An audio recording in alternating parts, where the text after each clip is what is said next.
It started. Oh. Yo gang, what's poppin' stream? Welcome back to another Alright, goodbye. Yo gang, what's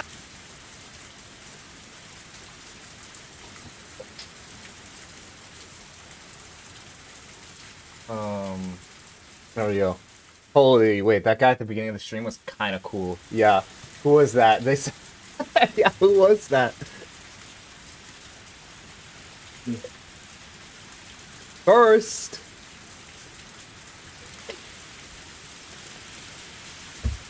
That's crazy, that's crazy. Alright, let's see what we got here. So, uh, Berserk, since you weren't here, basically what happened at the last time, he was left in the rain. The police officers all left him just out in the rain. That is like what we're leaving off on. So I don't know if it's gonna go back home or it's gonna go to the next day or what's gonna happen here.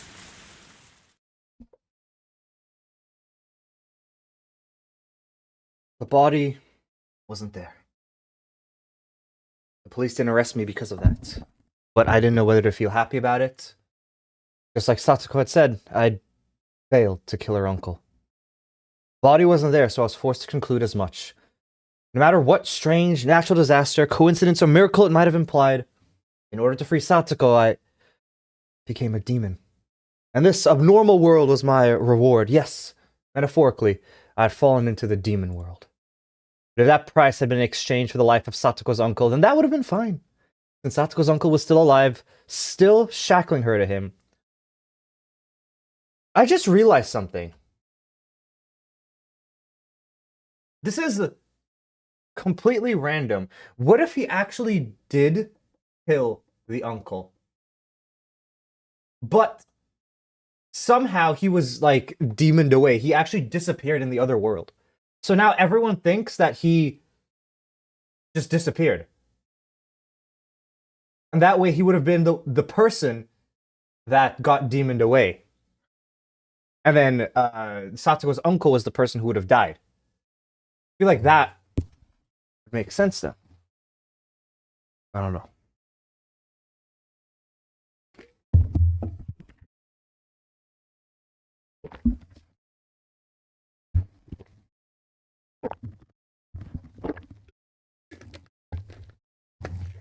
Ah. All right, since let's do the cat joke here. What do we have here?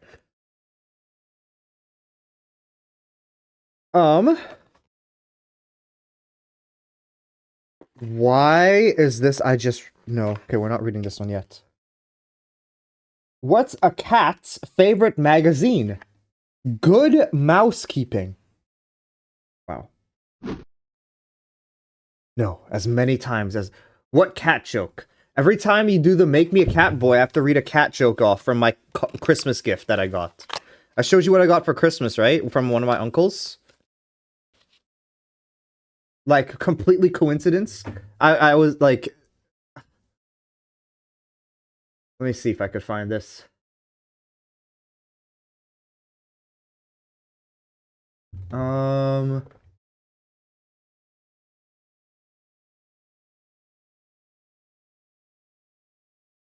Okay, I can't find it right now, but it's a deck of cards. It's 100 cat jokes. That's what I got from my uncle. Like, how is that possible?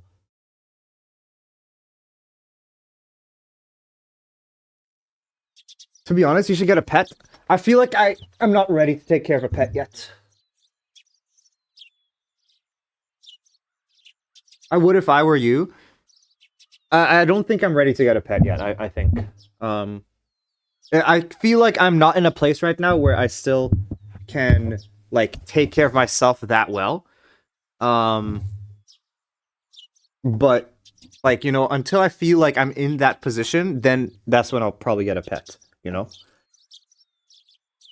And I also feel like taking the, like, you know, taking, like, until I have, like, a car myself and everything and my license, you know, taking a pet to the vet and everything can be difficult. If I, like, really the only other option is to Uber, and Ubers probably will not want pets in their cars. So I think it would be much easier when I have those two things solved. I had already awoken.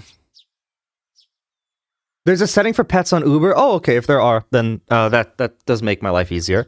But excuse me. Yeah, it's like I still feel I'm not stable enough in life with this work I have now. Maybe if I'm able to, get that new job I was telling you about, right? If I'm able to get that new job and then I get into a rhythm, then I think I would be willing to do it. But until then, not yet. I think. I looked at the clock to see, and also I still leave home for like long periods of time, because I will go on vacations and stuff, and it's like I don't want to until like I know people to give the pet to during vacations, or like to take care of them during vacations. I don't think I'd want to leave them here alone. I mean, obviously, but because they'll get lonely for them. I looked at the clock to see it was early in the morning. At just about 5, it was already light outside. Once I'd hardened my resolve to become a demon again, I could feel my whole body teeming with the awakened power once more. Time wasn't an issue. No matter what, I'd do it. I got myself up. The exhaustion from the past 2 days was completely swept away, and I didn't even feel sleepy anymore either. I slowly rose to make sure my body was moving like I wanted it to. I could feel blood flowing through each and every one of my fingers. As I got dressed, I let my mind wander and had a strange thought. These 2 days, while I've said it was for Satoko's sake, the only thing on my mind has been killing. I've said it was for Satoko, but while actually carrying out the act, I'd completely forgotten about Satoko, albeit only temporary. Maybe, initially, it was for Satoko's sake, but now, I was just a demon, killing for the sake of killing. And as a result, I'd sunk into a world fit for such a demon. Maybe it was the same for Satoshi.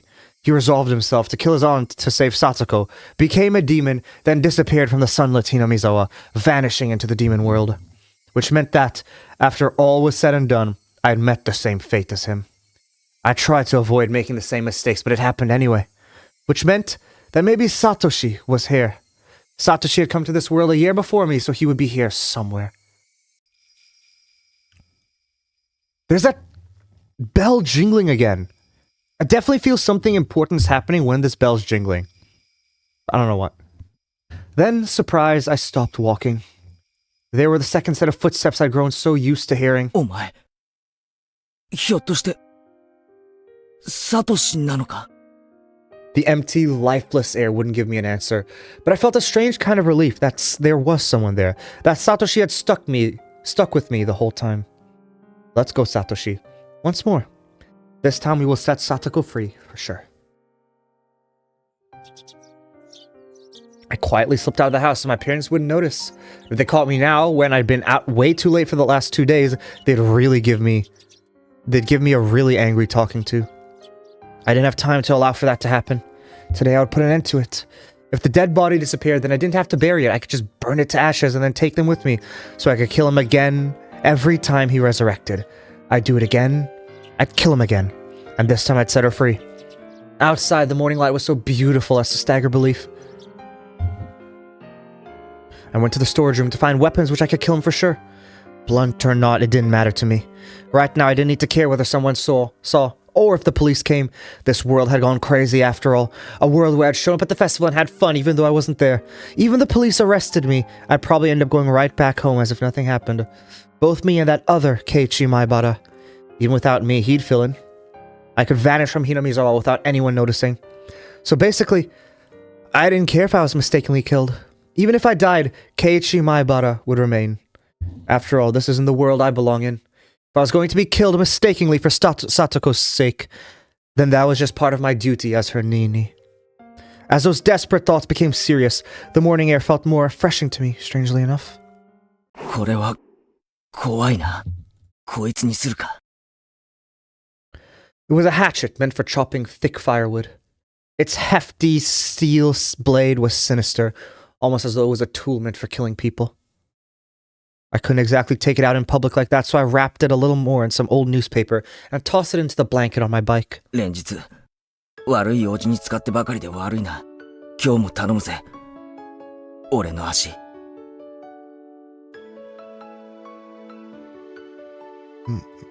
Okay. I apologized to my bike for some reason. For the past 3 days, I've only used it for dangerous things. I'd been riding this bike ever since I lived in my old town. I could walk most places I wanted to, so I hadn't used it all that much. My mom had bought it for me when I entered cram school, thinking it would be a convenient way to get to the gas station since it was far away. So I'd always use it to get back and forth from cram school. I'd only ever put textbooks and class materials in the front basket too. I never tried to put a hatchet that I'd be using to kill someone in here. When I came to Hinamizawa, life finally felt fun. I met the best friends ever and some of the greatest times ever. Those times might have been shattered now, but it was my greatest wish that I could get them back, even if I had to risk my life to do it. That's how those fun times had been. I killed someone. And now I was at it again, needing to kill someone. Murder was a crime. I didn't believe that people should ever think murder was okay. But still, the times I had were enjoyable enough for me to commit such a crime. My friends were irreplaceable, and the time spent with them a treasure. Hanging out, laughing, sometimes tricking each other, but always in a friendly way. I didn't fear committing any crimes as long as it was the sake of taking back those times that gave my heart so much pleasure. Yes, this was a value I decided to uphold. It wasn't something I'd learned from a school teacher. It was a noble path that I chose for myself. I thought back to when I'd first come to Hinamizawa. About how on the very first day, Satoko had welcomed me via a blackboard eraser with a rock in it. That welcome really surprised the heck out of me. She would laugh, get angry, cry. She was never boring. She was obviously the most childlike one among us, but she was actually lively, full of vim and vigor, and good at meddling in other people's business. That went for Mion, Rena, and Rika-chan too. Wasn't Satoko the one at the center of everyone's laughing and banter? Satoko tried to look cool. Then Mion would make fun of her endlessly. Then Satoko would cry, which would put Rena in a state of ecstasy. Rika-chan would be greatly delighted. And I happened to get mixed up in it. We'd always fool around like that.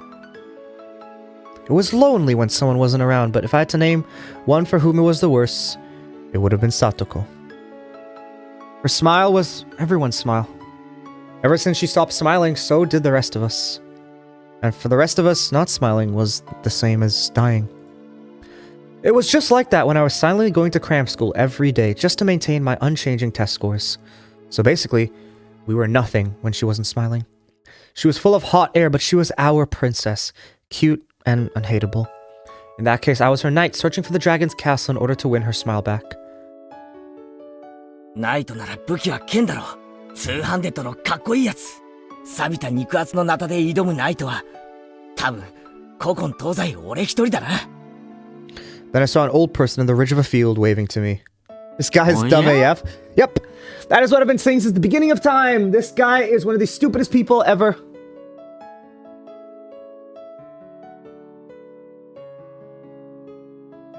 And he is the dumbest character in the show. Like, he is my most hated character by far. ケイチ君かい。朝のサイクリングかいね。Who is this guy? おはようございます。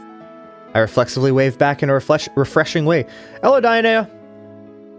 Should I really have been feeling so happy, waving like that? Satoko's house would be right past this road, going beyond the rice paddies. The cicadas had woken up too, and the next thing I knew, I was the audience to their daily chorus. I gave myself a hit or two in the head and drove away my merry morning mood. I took a deep breath, then, tilting back my head, quelling my pointless excitement. The body wasn't there. Its absence either meant my killing him had been an illusion, or that I'd killed him and he'd risen from the dead. If I was at the festival, then maybe I should have considered it an illusion. Coach probably thought that way, which is why he treated me like a lunatic. But it being an illusion was just impossible. I killed him without a doubt. Without a doubt. If that had been an illusion, then it would make all this Hinamizawa I was in right now an illusion. How's your day today, Diana? If that was the case, then here's how it would end up. I was actually in a vegetative state due to a traffic accident, and I was currently dreaming in a hospital bed about how great it would be to spend time with friends in rice paddies like these. That was a terrifying thought, though. If this wasn't an illusion, then the only possible answer was that he'd resurrected. It would make him a literal monster. That the entire Higurashi script is 18k kilobytes. That's not much.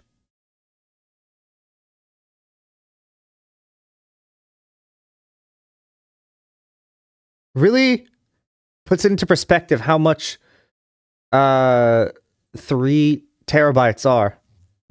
Doesn't it? Just on a text doc. I mean, it's definitely a lot for text. Bro, WTF? I'm just saying.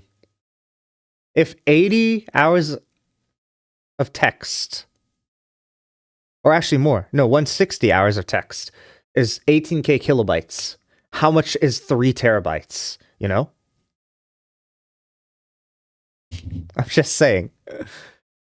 If this wasn't an illusion, then the only possible answer was that he'd resurrected. It would make him a literal monster. But if he was such a monster, then I was no less than a monster myself. I didn't hesitate to kill someone, and I could even wield curses. Takano-san had died probably because I'd cursed her. Or maybe that was a little much. But what we learned from the tips yesterday was that Oishi might have also died by cursing him. So did Keiichi curse Keiichi didn't curse the uncle to die, did he? He should have done that. How's Umineko going then? Did you read more today with Surplus? If Kocha and Oishi died too, like I'd cursed them too yesterday, then I believe it. Keiichi doesn't read the tips? No. I know he doesn't. But I'm just wondering, like, was it true that he actually died? Also, there was that thing with Satoko yesterday saying that, like, well, I assume it's Satoko. It's like, oh, she hopes an earthquake comes up and pushes him in, and then she could push him in, but then until that point, she needs to last. Like, I don't know. I set my bicycle aside and went to take a look. This motorbike wasn't here. Of course it wasn't. I sent it down to hell that night, throwing it into the Onigafuchi swamp. Or maybe, just like how the corpse wasn't here, maybe the motorbike didn't get thrown into the swamp either? The fact his bike wasn't here might have been because he had gone to town and hadn't come back. Not necessarily because I'd thrown it into the swamp. If her uncle wasn't around, then that was convenient on its own. Now just show myself in, wait for him to return, sharpening my hatchet. If he was there, forgotten sensations came back to my gut. Feeling of tension rose within me. It's very entertaining and very unique and awesome. A lot more unique compared to Higurashi, you would say? Feeling of tension rose within me. The sensation was like poison, dulling my actions, but it could also be the trigger to allow me to awaken my superhuman, otherworldly self. I don't know if I considered horror like Higurashi is. Okay. Interesting. So it's mainly more mystery? Kinda, but kinda not. Okay. I held the hatchet, still wrapped in newspaper. Its weight in my hands were profound, sinister, and reliable. I hadn't put on my watch, so I didn't know what time it was, but it was probably still a little before 7. Wait! It took him 2 hours to get here? Satsuko would probably be awake, preparing breakfast and her lunch. But her uncle would probably be still lazing around in bed. A guy like him probably would have stayed up late drinking and probably always slept until noon. And I considered ringing the doorbell and having Satsuko open the door for me, but if her uncle woke up at the sound, I'd waste my chance of him still being asleep. If Satsuko saw me without ringing the doorbell, she'd be surprised. If I ran into her, what would I say? I've come to heal your uncle for you, so stay quiet. No, I couldn't do that. That would be like making Satsuko responsible for his death. Be quiet and go wait outside? Maybe that would do it. How would Satsuko react to that? She'd probably try to get me to give up on killing him. I have to lie somehow to get her to go outside. Satsuko didn't need to know that a murder was going to occur in this house. I couldn't quite think of a good lie to tell her, but I couldn't do much just standing around like this. I made up my mind and grabbed the doorknob. And slowly turned it and pulled. It wasn't locked. The gap between the door and the wall steadily grew larger. The chain wasn't even on. The oppressive smell of life in Satsuko's house hit me. At the entrance there were a few pairs of shoes and sandals. I couldn't tell whether he was here or not just by looking at them. I could hear a television on somewhere. The television was in the messy dining room. There was food scattered about the table, giving an impression decidedly different from a happy family's mealtime. Meals were for eating food while thanking the person for making it. Meaning whatever occurred in this dining room wasn't a meal. Nobody in sight. No sign of anyone either. With the television on, he must have been close. Could he have anticipated my coming and be hiding? Waiting for me? The tension I felt was so thick, so tight, I thought it would choke me. Newspaper wrapping the hatchet's thick blade didn't hamper its power at all. I tightened my grip on it, then very carefully took a look around. Where had those peaceful feelings from before I arrived here gone? Even the sound of sweat bubbling up on my brow had gone on my nerves. And I looked at the table and realized something. This wasn't breakfast. The grains of boiled rice were all hard and dried up. Then, was it last night's dinner? I left the dining room, keeping vigilant, went down the hallway, and found the stairs to the second floor. When that man was playing with his friends, he looked out of a second-story window. It was highly possible that room was his own and he slept there. I tiptoed up the edges of the stairs, quietly climbing, without making a sound. I couldn't hear any kind of snoring. I didn't hear anything up there. Went through a few rooms slowly and quietly, opening the paper doors, checking inside, but I still couldn't find anyone around. To search more efficiently, I got down to the floor and pressed my ear right up to it. I could hear the television in the dining room, and a low hum, perhaps of boiling water. It was then that I started to harbor some feelings of suspicion. This house wasn't right. It seemed like people had been here since the TV was on, but it wasn't normal for nobody to be around this early in the morning. I silently descended the stairs and went back into the dining room. I looked at the food scattered about. Completely dried up rice. An overturned bowl of miso soup. The package for a side dish bought at a supermarket. I could tell Satoko had definitely been the one who made this. The food was far from Mion's perfection or Rena's gentleness, but it was sincere. Judging by how she cooked for me at my house and from the type and amount of side dishes, I deduced the meal was from last night. The numbers stamped into the food package read 830620, June 20. Why'd they put year first? June 20th, 1983. That was yesterday. There was food for two, which meant that there was last night's dinner, and Satoko's uncle would have been here then. Stop it, Keiichi. Don't even think about saying the word impossible again. Anyway, her uncle was here last night. That much was the truth. He had found fault with Satoko's food, thrown the bowl of miso soup, and flung the rest everywhere. Hidden deep within my feelings of calm and composure was a lit flame of anger and curse. Should I have ever shown this man any mercy? Bump. Heard the sound again, like the one from before. Like a water boiler. What was it coming from? The first floor? But where? The bathroom, maybe? I could hear the noise coming from the other side of the frosted glass at the far end of the changing room. It had to have been the sound of the water boiler for the bath. Steam was enshrouding the glass door, and heat from it was leaking into the changing room where I was standing too. My misgivings deepened. People didn't normally take a bath this early in the morning. If one did, then it would mean that in this house, time had stopped ever since some moment last night. Whistle, whistle, whistle. Was it being reheated? The water boiler in the bathroom had been active this whole time.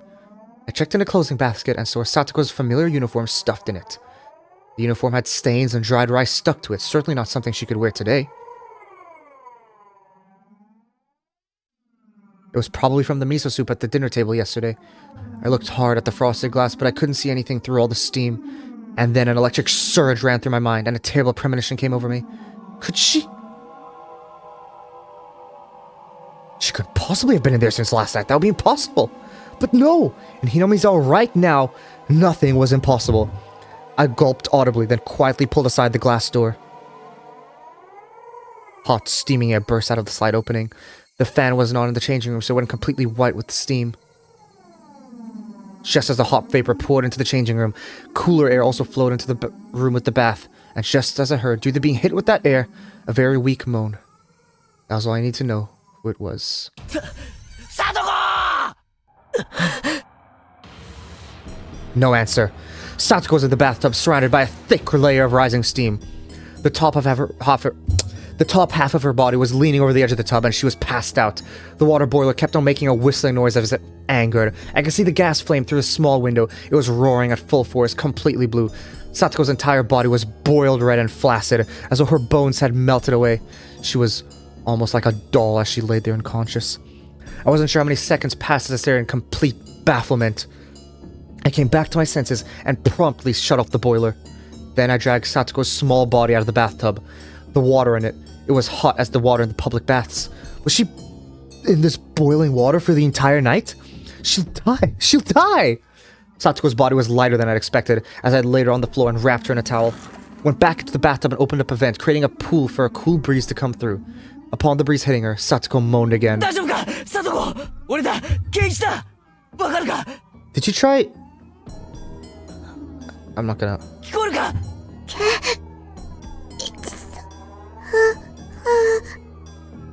Satoko recognized me and muttered a response, but I couldn't really tell what she was saying. Her eyes were muddy and unfocused. I could tell she wasn't completely conscious. Upon closer inspection, her limbs and waist were twitching slightly. This was way worse than normal overheating. This was dangerous. Didn't they call this heat stroke? Think what would the teacher do if a girl passed out in the middle of summer during a marathon in gym class or something? I turned the water in the faucet in the kitchen all the way on and soaked a towel with it. Then I took a cold towel and pressed it to Satoko's forehead. Satoko reacted harshly to the coldness and let out a muffled voice. For burns, right? You would soak the burn spot under running water. Then could I run cold water in the shower and cool her off like that? No, if it was that sudden, it wouldn't be good for her heart, and she'd go into shock. I think I read that once. This was about as much nursing as I could possibly give her. Anything more than this would be too much for the likes of an amateur. 大丈夫かサトコもう大丈夫だからな必ず俺がニーニーが助けてやるからな5039 5040 She's counting up. What? What's Satsuko reciting under her breath? I brought my ear to her mouth to better make out the mysterious spell-like words she kept saying, and at that moment I understood what they were for. Wait. How many seconds was it? 1500. What? サトコお前数を数えてるのかなんで People tell little kids in the bath to count to 100 a lot, right? Satsuko was counting like that. But 5,039? バカ野郎お前の家の風呂はいくつ数える決まりになってんだよ I doubted my ears and doubted her common sense. 10,000? ふざけるなバカ野郎1万なんて数えられるバカがどこにいるんだよ数えられるわけねえだろその前にユダって死んじまうに決まってんだろどうしてこんなことにおじまが Last night, her uncle flew into a rage at the dinner she'd made, saying it stunk and was inedible. Satsuko didn't understand what on earth he meant. It wasn't much different than what she usually made for him. Maybe he hated the smell of the pickled vegetables she'd bought in particular. Her uncle then decided the stink was originating from Satsuko and shouted at her that she'd never ever took baths. And then he put Satsuko in the boiling water and told her not to come out until she counted to... 殺してやる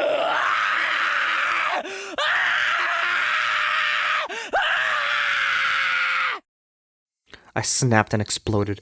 Raising the newspaper-wrapped hatchet, I stampeded through the house. I searched for anything, traces, signs, smells, vibrations, heartbeats. With a war cry, I raced up the stairs with such force I could have stomped a hole through them. Then I found the futon in the room I thought to be her uncle, and well aware he wasn't sleeping in it, I bashed it with the hatchet. Did you run into the closet? I'll bust the entire closet down, door and all, and if he's not in there, maybe there's a secret door! Any switches or levers in the walls here! I smashed into wall after wall with the hatchet, crushing them. Dust rose into the air and broken pieces scattered about the floor. I smashed all the glass windows too for good measure.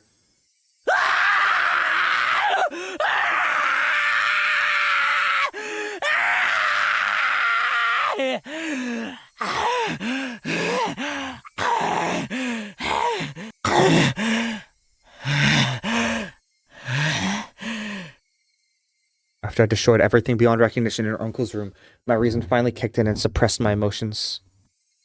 Anyway, her uncle wasn't in the house right now. I'd have to leave killing him until later. Right now I had to do something about Satoko. I went back to the changing room. Satoko was still lying limp on the floor. There was nothing more an amateur like me could do for her. I needed to take her to the clinic. Coach had treated me like a lunatic yesterday and tried to lock me up in a mental hospital. I never wanted to see his damn face again, but I still needed to go to the infirmary one more time. I needed to have a doctor look at Satoko.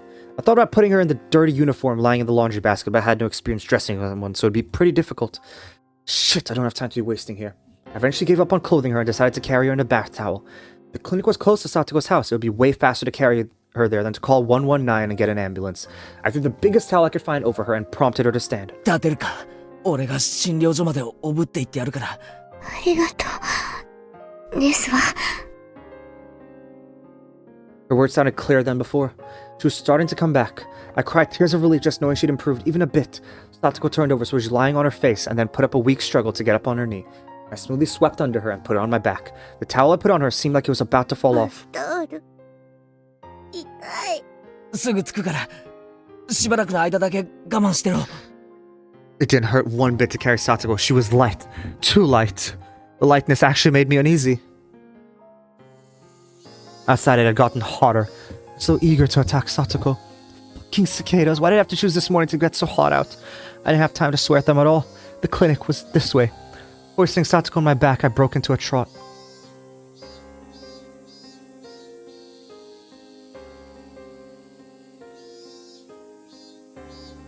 Dude. It physically pains me to read this, man. Like, my body recoils just reading all this. The hilly road to the clinic. Like, is she okay? The fact that she's in that boiling water for so long, is her skin, like, okay? She said the towel hurts when he wraps it around her. Like, is it fine to have that, like, you know, anything touching her skin? I don't know. Big beads of sweat formed on my brow, and at some point my breath had grown all faint. The hatchet in my belt was heavy and made it hard to walk. I considered leaving it, but I couldn't let it go, at least not while Satoko's uncle was still breathing. The signboard for the EDA clinic came into sight, but I quickly noticed something was odd, so I stopped. Several red revolving lights were flashing at the clinic. 3 police cars were parked in the parking lot with their lights on. There didn't need to be much else to inform me something had happened. I didn't want to see Coach, so I planned to leave Satoko in the clinic waiting room and give the receptionist a message. But with the police officer Uishi here, I couldn't go inside so carelessly. なんですの？パトカーがいっぱいいますですわよ。I gently put Satoko down in the shade of the thicket. わからない。様子を見てくるから。しばらくここにいろ。レディをバスタオル1枚でこんなとこに置いてくなんてなってませんわね。それだけ悪態がつけりゃ大丈夫だ。I'll be right back, I added, getting to my feet. Cautious of my surroundings, I hid behind a car and got close to the officers grouped at the clinic's entrance. Oh, I wonder if it was Irie's car that, Oishi saw. I overheard an officer wearing a necktie, probably their leader, and a white-robed doctor having a discussion about something. The doctor didn't seem to be Coach. It was one of those who Coach told to make the tea じゃあ yesterday. つまり最初に見つけたのは朝当番のあなただったと。それでどんな感じだったんです？事務室の所長席のソファーに座って居眠りをしているように見えました。で、机の上に水差しと空き瓶になった睡眠薬があったんで、あなたはすぐに睡眠薬で自殺したんだと考えたと。Komiyama. Why do we know his name? Where did we see his name before? それで高熱と瞳孔の I 拡 guess 大 that's に like one 重 of 度の意識障害を Oishi's 見られました。 subordinates? 睡眠薬中毒の典型的な重症例だと思いましたので、直ちに対応に入りました。警察も救急も呼ばずに？ここは病院で私は医師ですよ。生命が危険な状態にあるなら、直ちに治療して当然です。ああ、まあいいからいいから。それで呼吸が不正常だったので、人工呼吸を施しました。合わせて呼吸刺激薬を投与。効果が出なかったので、人工呼吸器の準備をし。ああ、はいはい。それでつまりいろいろ頑張ったけど結局ダメだったと。そういうわけですよね。通報は死んでから直ちに？はい。救うことができず、とても残念です。Just on a radio of one of the police cars starting to buzz, producing a broken mechanical こちら voice. 本部、こちら本部。小宮山さん、聞こえますか？どうぞ。もしもし、小宮山です。ああ、お疲れ様です。睡眠薬での自殺みたいですね。遺書の類はなし。Suicide? What the heck were they talking about? Someone had committed suicide at the clinic? But who? I wish Takano-san dead, and she died the next day. And yesterday I wish Coach was dead. Then, could he have... 普段から睡眠薬を常用していたとかは？あまり知りません。日頃、疲れたとか死にたいとか、そんなこと言ってました？入江先生は普段からああいう性格でしたから、とてもそんな風には。So I was right. Irie-sensei. We were talking about Coach. Coach killed himself. Why would he do that? There couldn't have been any reason he wanted to die. The only reason that came to my mind was I wanted him dead. This world was insane. If I wanted someone dead, they'd die. That was the kind of world this was. What about Oishi? What happened to him? If people really died because I wanted them to, then something should have happened to him too. そちらに応援が向かいました。課長からそちらは応援に任せて大石社の捜索に戻るとのことです。了解しました。じゃあすいません。こっちに今応援が来てるそうですから、現場はこのままにしておいてください。おい、行くぞ。Officers nodded and split up into the patrol cars. Did they just say, searching for Oishi's car? Searching for his car. That meant he had gone missing? Takano-san, Coach, and Oishi. When I wished for it, the very next day, they disappeared. No matter how angry you were, you said you wished someone dead, it didn't normally happen. Everyone you're just wishing for it would make them dead, and that's why people utter curses so lightly. But the curses I uttered were being granted. At the time, I hadn't been walking, and yet... Tap. Heard a footstep. And it wasn't the only one this time. Tap, tap, tap. They came from behind, and they stood right behind me, reaching a hand for my shoulder. 一体何事なんですの？サトコか、脅かすなよ。驚いたのはこっちでしてよ。いきなり大声を出さないでくださいまし。It was Satoko. Her eyes were still unstable, unfocused, but she seemed able to at least walk on her own now. She looked far better now compared to her earlier exhausted state. どうなんだ？もう大丈夫なのか？まだ頭が痛いですけど、いつまでもこんな格好で表にいられませんもの。She gave a smile, a show of courage, but her legs were still shaky. それより、これは一体何事なんですの？今、警察が話してるのを聞いてた限りじゃ。監督が自殺したらしい。Satoko was at a loss for words. Her face grew paler and paler, and I could tell she was doubting her own ears. ケイチさん、それ、本当ですの？何かの聞き間違いじゃないんですの？確かにそう聞いたよ。入江先生が睡眠薬で自殺したって。Satoko went down on her knees and broke down in tears. 嘘ですわ。監督が自殺なんて、そんなの絶対に。As I watched Satoko crying and clawing at the grass, I felt myself trapped by guilt and remorse. I got so angry that Coach was treating me like a madman yesterday, that he'd betrayed me, that I thought he'd be better off dead. But even Coach, who to me deserved to die, still must have had people who loved and respected him. Satoko here. In my selfish, egotistical anger, I wished for his death, and it was granted. Now Satoko's crying hysterically as a result. The guilt tore at my heart. I worked myself up to murder for Satoko's sake. I decided I wanted Satoko to be happy, but was that really all it took? Murder meant taking someone's life. It meant making everyone attached to that person sad. In Satoko's uncle's case, of course, nobody would be sad. So I didn't feel a sense of guilt at all. But Coach's death was different. I had wanted to make Satoko happy, and that had resulted in me inflicting a deep sadness upon her, hadn't it? But Coach killed himself. It wasn't my... Satoko still hadn't stopped crying, but she seemed to be a little calmer now. Wiping her tears, she stood up. すまない。 And the only thing I could think of to say to her was an apology. どうして謝りますの？俺、昨日監督と喧嘩して、お前なんか死んじまえって呪ったんだ。呪ったから本当に死んじゃって。 Satoko looked at me dubiously for a few moments. Eventually her expression softened as she interpreted my words in her own way. ケイチさんのせいではありませんわ。監督も大人ですもの。自分の命を捨てるに値する都合があって悩んだ末に選んだんですもの。誰のせいでもありませんわ。 She smiled a little, trying to comfort me. いつまでもこのままでいたくありませんわ。服が欲しい。いいのかよ。診療所に行って見てもらった方が。服を着てから見てもらっても別に死にはしませんわ。 Satoko readjusted her bath towel and started back along the path. Her stride was wobbly and it didn't look like she recovered as much as she let on. At first, Satoko tried to go back home, but it was the time of the morning when people were going to school and to work. So after seeing people walking around, she thought better of it. She must have been pretty embarrassed wearing only the towel. 理科の家に行きますわよ。私の服。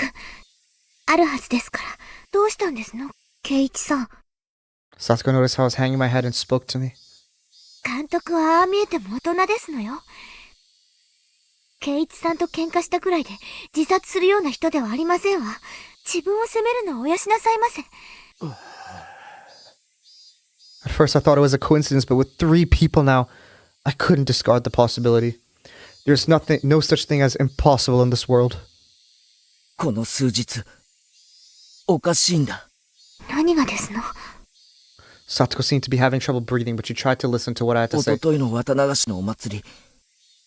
お前は途中で帰ったから行かなかったんだよな。そして、俺は祭りに行って、みんなと遊んだ。らしいですわね。あの時は、取り乱して申し訳ありませんでしたわね。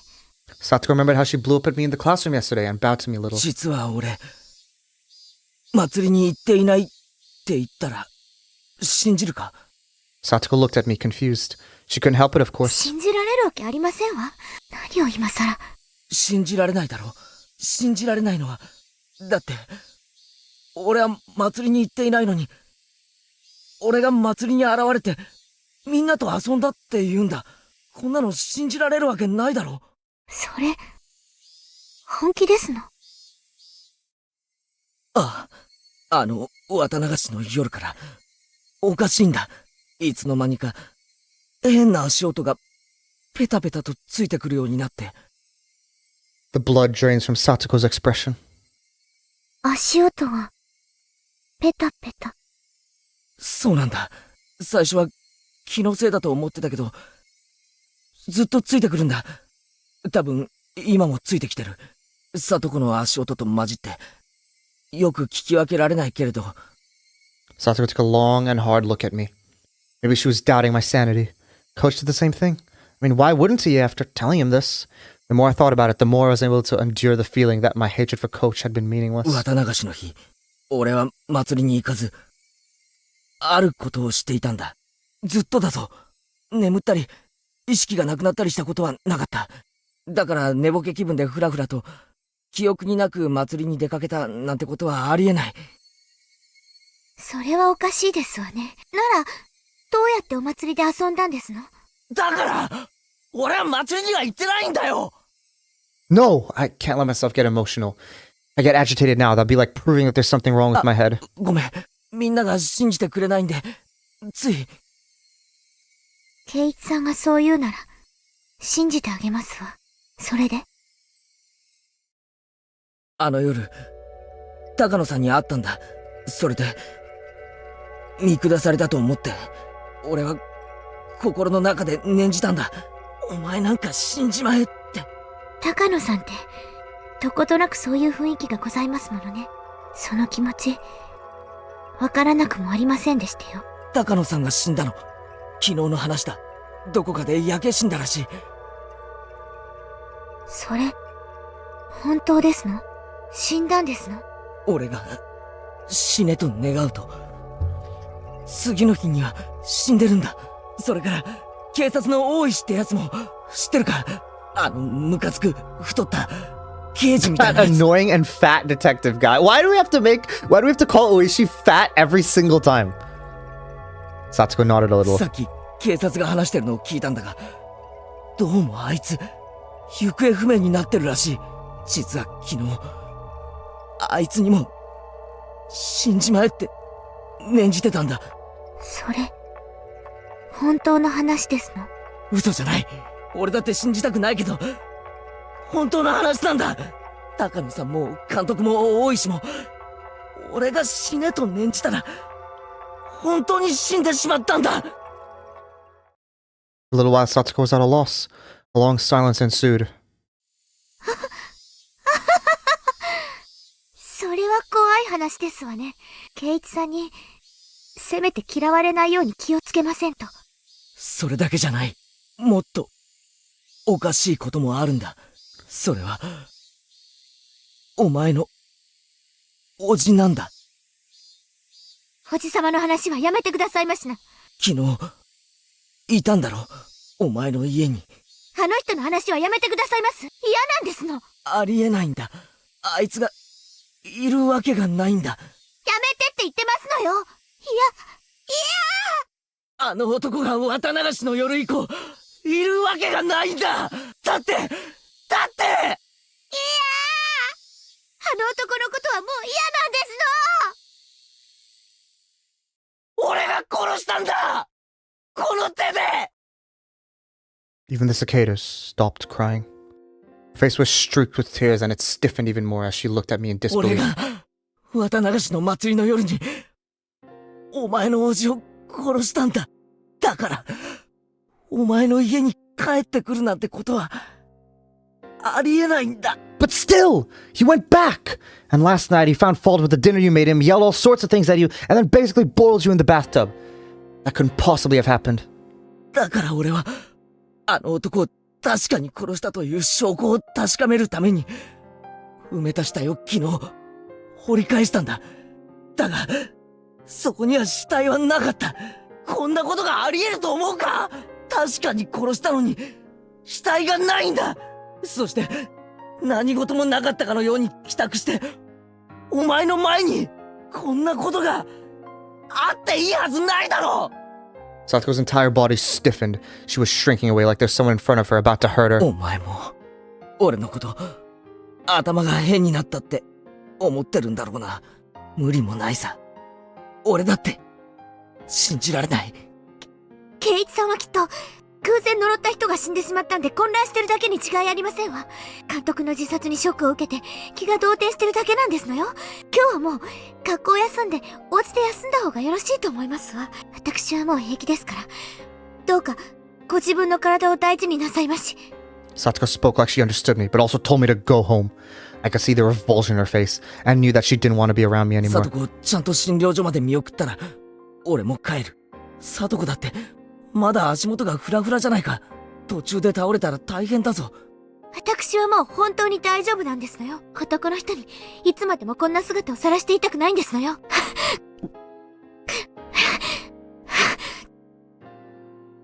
She wobbled up the shrine steps, looking like she was about to fall. I immediately ran up to her and helped her on her feet. But then Satoko promptly jumped away from me. That outright rejection hurt a lot. When she got up to the top of the stairs, her breathing was ragged and she wasn't even looking at me. At this point, I was being ignored. It was more like she didn't want to have anything to do with me. It was really was a feeling of rejection. That hurt my heart more than any blade could have. This was the path I chose for her sake. To be treated like this at the end of it all was just so saddening. Don't be naive, Keiichi Maibara. You never wanted to be repaid in the first place. You didn't do that so Satoko would thank you. You did it so Satoko would be happy. And at that was what led to this ending. Rika-chan's house was a disaster prevention storehouse used by the town council. If you went past it a little further through the shrine grounds, you'd apparently reach the back of the assembly hall.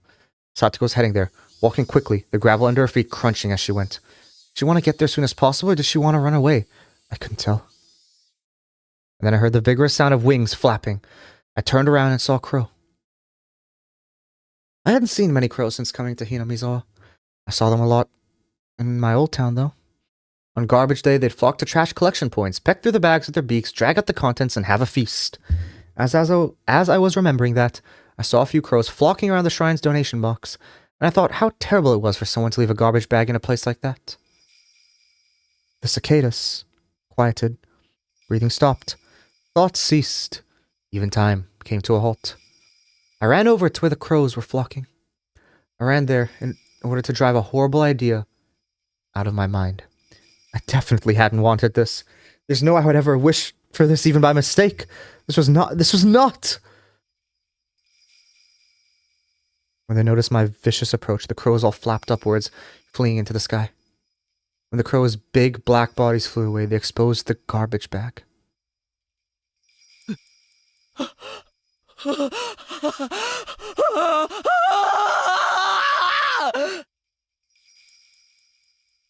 What? What had I seen there? The scream had escaped my throat before I understood what I was looking at. What? What was this? Satoko came over as well, realizing something has happened. And as she looked over my shoulder, then she screamed as well. This wasn't... The garbage bag was crimson, dyed in fresh blood. Another stupid roundabout way of saying it. That's right. Yes! Yes! It was Rika-chan, our friend, Satoko's best friend. Always easygoing, clever as a cat, but so cute you couldn't hate her. Our friend, Rika-chan, Rika-chan was stark naked. She was face up, limbs sprawled. Her eyes were like glass, just staring straight up into the sky. And... Ah! Rika!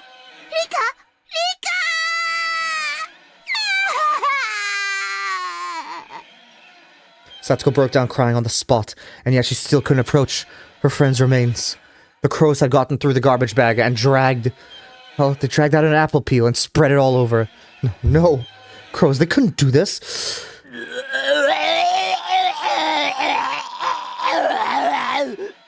On the spot, I started vomiting. The sour taste became a bitter one as I threw up over and over again. Rika-chan,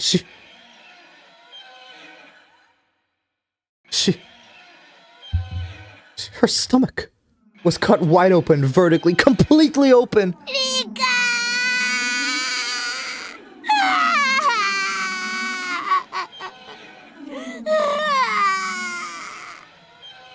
Crows couldn't have done this. And from her open stomach, her organs, her bowels were dragged out like children's toys left all over the floor. That unbelievable sight induced oxygen deprivation in my brain. Color left my vision, a pounding headache, dizzy, and I wanted to vomit. It was like the nightmarish remains of a ceremonial killing. Someone, somewhere had killed Rika-chan, brought her here, laid her with limbs sprawled out, and then cut open her stomach and dragged out her intestines. Red and pink viscera was sticking out of her gut, and her intestines were scattered everywhere in every direction. Like it had been for fun. The entire ground was covered in an ocean of red and black. A few of the crows had hopped around inside that ocean.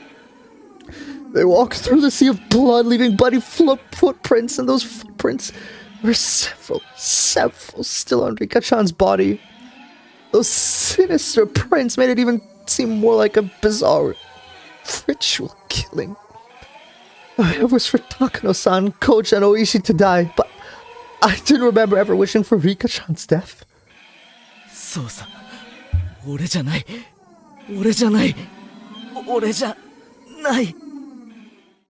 I stumbled backwards and stepped on a newspaper. Newspaper? In a place like this? The newspaper was what was covering my hatchet. I kept it wrapped up on my belt in order to carry Satoko, and that newspaper had fallen off.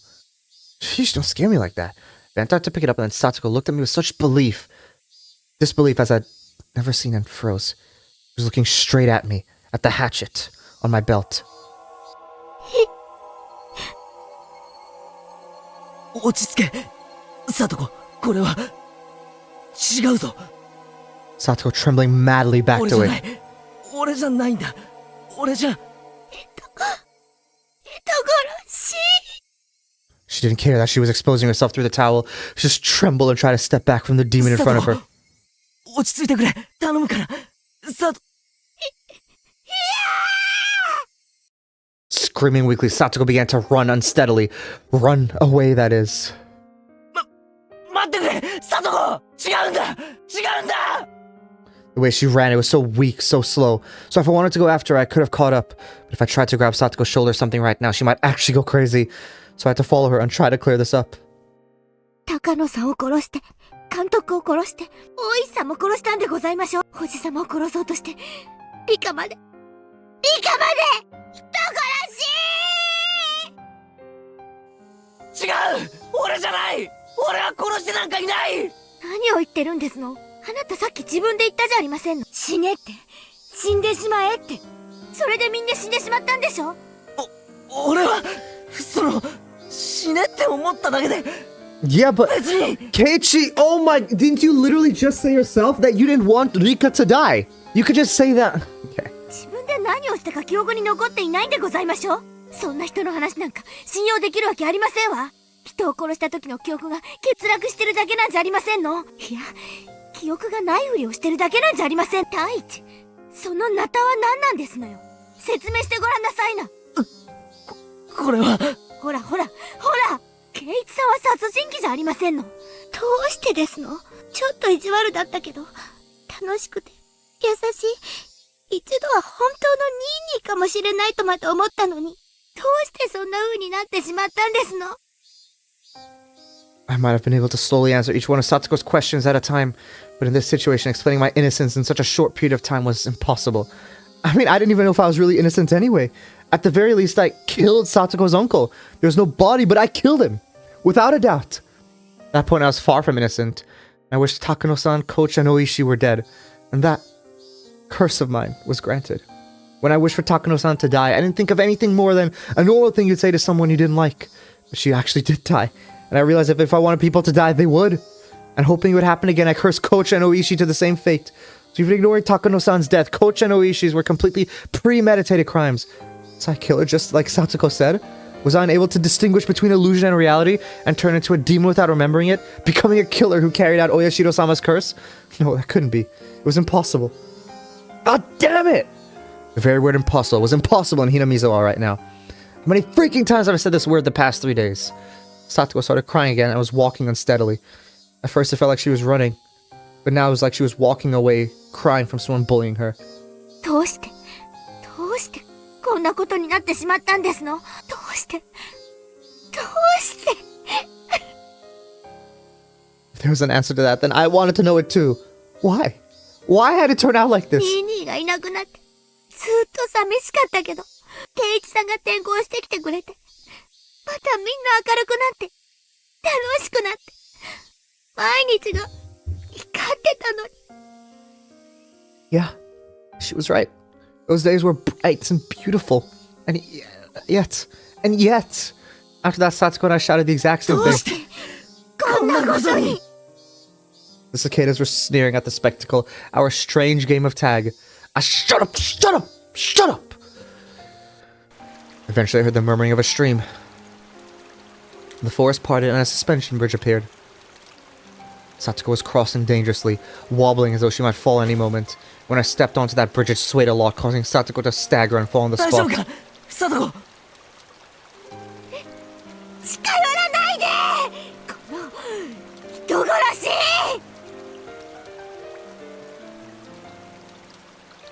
Satsuko shouted, her hatred made very clear.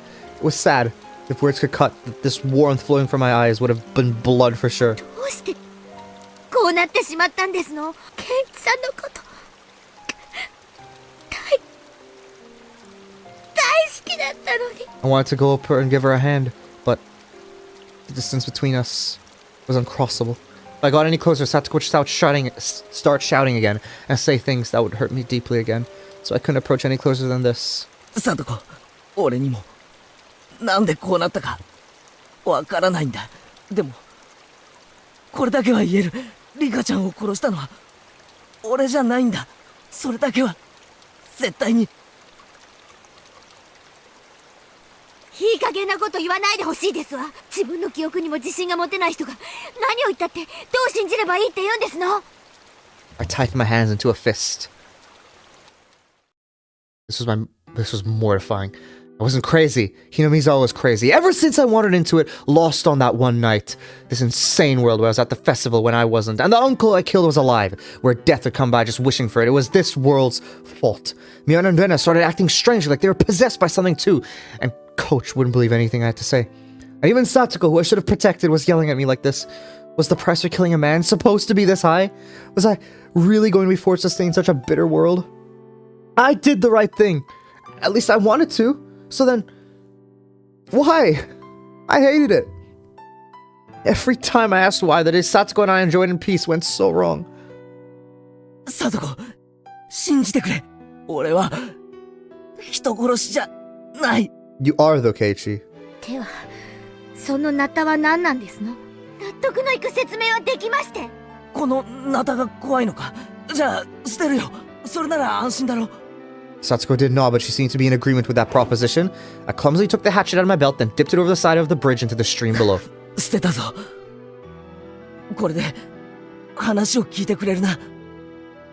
武器を捨てたぐらいで気を許すと思いまして。圭一さんほどの方なら私を素手で絞め殺すなんて簡単でしょうに。 Like hell I would ever want to kill Satoko. You idiot! じゃあどうしたらいい？両手を頭の上で組んだらいいか？そうですわね。両手を頭の上で組んで後ろを向いてくださいます。 It was a cunning plan, much like the one she used during club activities. Putting my hands on her head and turning away means I couldn't attack Satoko very easily. I immediately acquiesced to her request since it would make her feel better. これでいいか？俺の話を聞いてくれ。Satsuko stood up, then carefully approached me from behind, and then she actually came right up behind me. She was so close, and yet I was so sad that I wasn't allowed to 圭 turn 一さん around. が悪くないのはなんとなくうすうす分かっていましたわ。多分あなたは何か悪いものに乗り移られただけなんですの。さっきまでは圭一さんが殺人鬼なんだと思ってたけど、私あなたの目を見ていたら I could hear that Satsuko was still crying, but her voice was gentle, just the same. 圭一さんが人殺しなんかするわけがない。圭一さんの体を何か悪いものが乗っ取って悪事に駆り立てただけ。 Was she speaking literally right now? Or was she trying to admonish me? I couldn't tell. 思えばひょっとするとあの人たちも圭一さんと同じものに乗り移られていたのかもしれない。あの時は殺されるとしか思わなかったからそこまでは考えが及ばなかったけど、今ならわかる。あれは乗り移った何か悪いものの仕業だった。サトコ、何の話だ？ It was less like she was talking to me and more like she was talking to herself, like she was confessing at my わ back. かってるんですの。私身に覚えがないわけじゃないんですのよ。Satsuko's voice started to become mixed with sobs. Her pained voice tore at my heart. But I didn't know what Satsuko was talking about. 西宮殿の屋根によじ登ったことがありますの。何年も前のことですわ。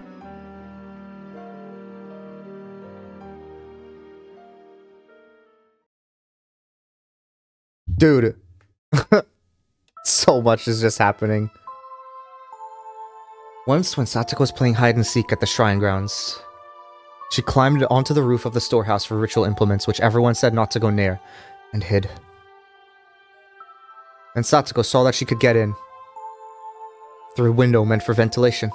For Satsuko, the word curse was plenty scary, but she was more curious about what was inside the unknown storehouse. She removed the grating on the window, which was already hanging off, slid her small body into it, and climbed down inside. It was too dark to see much, but after descending, she realized just how high up she'd been. Despite the darkness, she could see a few things around her thanks to the faint light coming in from the air window. To her disappointment, it was just a regular old storehouse. She tried to leave, but the door was locked up tight from the outside, and it was made not to open from within. She'd have to go back out through the ventilation window she'd come in from. But the window was high on the wall, and there was no way she would be able to climb back up. Satsuko desperately tried not to cry and racked her brain thinking of a way to get up there. There were a lot of bird-cage-looking things hanging from chains by the ceiling. She took the hanging chain and strung them up along the wall. If she climbed up the bundle of chains, she might be able to manage to climb up to the ventilation window. There was nothing else she could do, so she had to try. And try she did. It was dark and creepy, and she didn't want to stay there forever. The more she thought about that, the more she panicked. She climbed up the bundle of chains. Satsuko could hear the clinks and clangs of every creaking under her weight. And then, just as her hand reached the window, one of the metal fixtures she used to stick the chains on the wall flew off, and the chains all began to pull loudly and furiously in every which way. Spurred on by the sounds behind her, she managed to get back onto the roof from the window. Because of the weight of the flaying bundles of chain, the other fixtures broke. One of the big bird cages hanging from the ceiling fell to the floor with a huge noise. Under it was an image of Oyashiro-sama, his vessel, and the cage took off one of the arms and then trapped some of the other implements beneath it. It didn't take very long for her to grow scared of what she'd done. A deafening noise could be heard from the rest of the shrine grounds. A few other children heard it and gathered around, and of course Rika was one of them. And Rika's father, the shrine priest, with an angry look ran over, and then, as to what happened next, was painful to remember. The only one who knew where Rika's parents kept the key to the ritual storehouse was Rika, so he scolded her, saying that this happened because Rika pulled a prank and hid me in there. He was very angry and menacing. Just looking at him was enough to frighten anyone. He exposed Rika's back, took a strangely shaped ritual cane or something, and struck her with it several times. Rika's words at the time, "It wasn't me. It wasn't me. I'm sorry. I'm sorry. That pitiful voice. I still can't get it out of my head. I should have said it was me. I should have said so to save my best friend from that false accusation, without being afraid of Rika's father's terrible temper. Rika gritted her teeth and cried at the crime she didn't remember doing. Ever since then, the world had been strange. わかってるんですの。これは、お社様のたたりだって。This is the first time we've heard Satsuko talk about it. あの時、最後伝を怪我して、親友を見捨てた私への天罰だって。お社様のたたり。父も母も濁流に消えた。意地悪だったおばも死んだけど、誰よりも私を可愛がってくれたニーニーも私を捨てて家出してしまった。そして、圭一さんが転校してきて、やっと楽しい毎日が戻ってきたと思ったのに、今度は圭一さんが取り憑かれて、リカも殺されて。聞いたの私。お社様は本当にたたりをなすときは本人をすぐに殺さないんだって。親しい人から順に殺して、みんな殺してから最後に殺すんだって。だから圭一さんもたたりにやられて、きっと今度はレナさんやミオンさんがたたられてしまうんですわ。そして殺したり殺されたり。も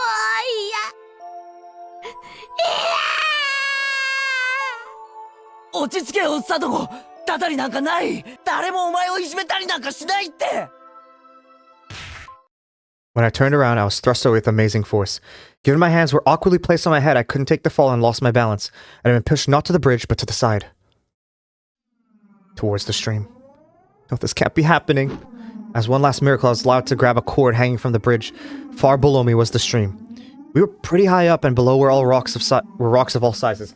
If I fell, it clearly wouldn't be pretty. The entire bridge was tilting under my body weight. My frail little grip probably wouldn't last another minute before my fingers let go. Satoko! I didn't understand myself, what I meant by shouting her name then. Was I asking her to save me, or was I asking her why she did this?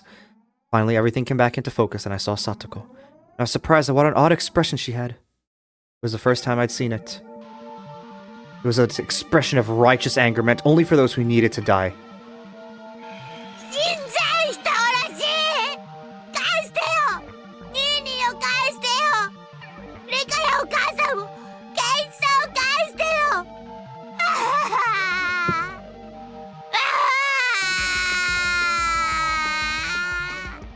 I don't understand, like, it's like, you could see it's a rope bridge. I don't understand how Keiichi got knocked to the side, like, off. As she screamed, she jerked the bridge to and fro. She didn't have to do that, I was gonna fall anyway. 私はお前なんかには負けないんですのよ。たたりなんかに負けてたまるもんですか。お前になんか絶対に負けない。みんなを奪ったお前に絶対に負けたりなんかしない。サトコ、これだけは聞いてくれ。I don't know what my face looked like at the time, but it seemed like it was enough to quell Satsuko's agitation. 俺のしたことは確かに褒められるものじゃない。いや、いけないことだったかもしれない。だけどお前に幸せになってほしくってしたことだったんだ。それだけは信じてくれ。こいつ最後の最後でケイチさんのふりを。Satsuko didn't seem to have any more desire to listen to what I had to say, and for that to happen at the very end like this was tragic. お前に褒められたくてやったわけじゃなかった。お前に幸せになってさえもらえればよかった。俺たちはダメなんだ。お前が笑っていないとダメなんだ。だから俺が消えたら笑ってくれ。俺が死ぬことで新しい生活を迎えたならきっと笑ってくれ。それだけ約束してくれないか。喋るな。ケイチさんの口調で喋るな。落ちろ。落ちてしま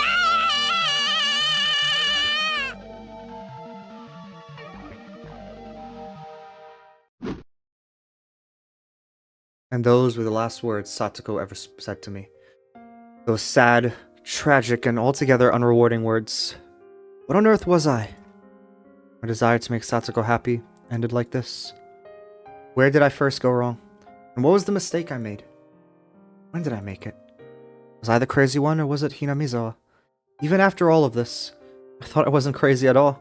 It was this eerie world that was crazy. This world I'd accidentally wandered into that one night. Because that fun world where I'd never doubted all the crazy times we had as a club would go on forever. Couldn't possibly have transformed into such an abnormal world. That fun world wouldn't have ever ended with this, with Satsuko pushing me to my death. In the end, I was going to be swallowed up by this crazy world and disappear. No, I'd probably already disappeared. Yes, probably.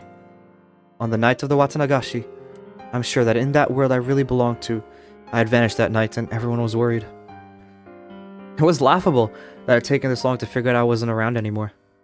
Oyashiro-sama's curse on the 5th year was Sato's uncle dying and me disappearing. In the real world, Satsuko had already been freed. Maybe my friends were all lamenting my disappearance and valiantly trying to get back on their feet. And even though they were down to 4 people, the club would reopen and they would have a good time without me, waiting the day when I would come back. I'm sorry, everyone. I couldn't come back home. But this is what I wished for. It was my wish for Satsuko's smile and my duty as her nini. At this point, there'd be nobody left to torture you. Because Satoshi and I, it took 2 years, but we succeeded. That annoying toothy smile of yours, we wanted to see it. One more time.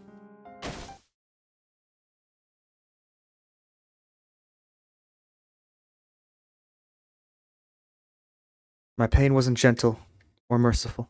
It was a sharp pain, violent, powerful, and ruthless. What little compassion I had receded in the span of a moment. And now I could die. I could say goodbye to this insane world. Farewell, crazed Hinamizawa. Thanks for giving me the psychic power to kill people whenever I wanted. You'll still allow it, I wish for one last thing. The death of this very world, of this crazed Hinamizawa, so that nobody would ever have to find themselves lost here again.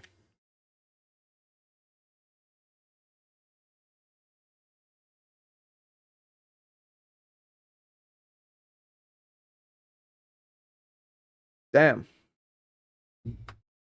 What the hell?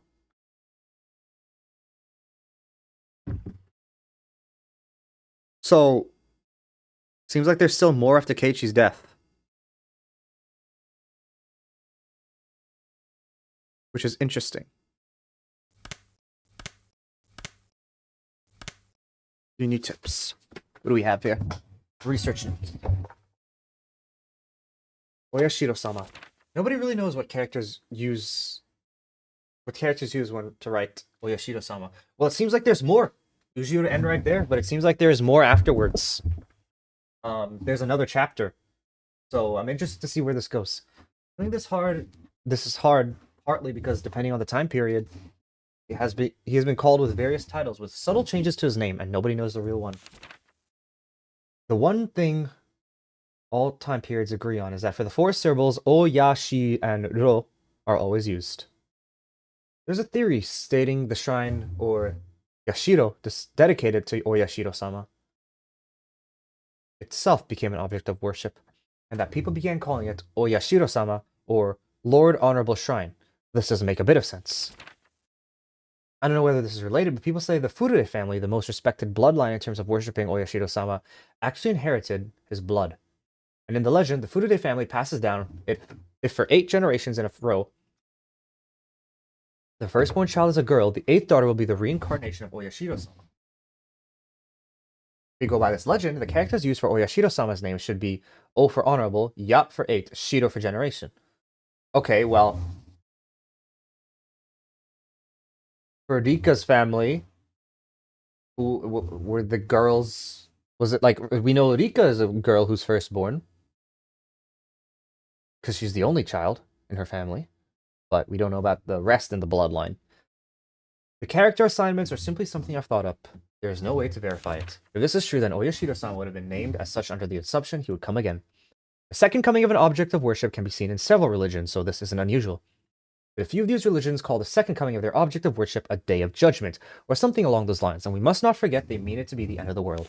Rika Furude, pampered and loved dearly by the elderly folk in the village, The rumors. Oh. The reincarnation of Oyashiro-sama. I do not know the family tree of the Furudes, but at the very least I can confirm that for the past 2 generations, the first child has been a girl. Rika Furude watches over Hinamizawa. If the village were to lose her protection, what would happen? Would peace between man and demon be lost? Would it once again create a hellish landscape where man-eating demons run rampant? A gruesome feast of the demons who suddenly remembered how delicious the weak humans were, who could only cry, scream, and run for their lives. What would that look like? Just imagining it is enough to make my heart pound with excitement. So, is this Takano writing this? There, those are all the tips in Tatarigoroshi. Let's continue. Saved already, right? Let's see what we have next. Or last, I guess, considering this is the last thing. Like, so does it take, like, from Satsuko's perspective? Oh no, oh wait, Keiichi? My head was pounding.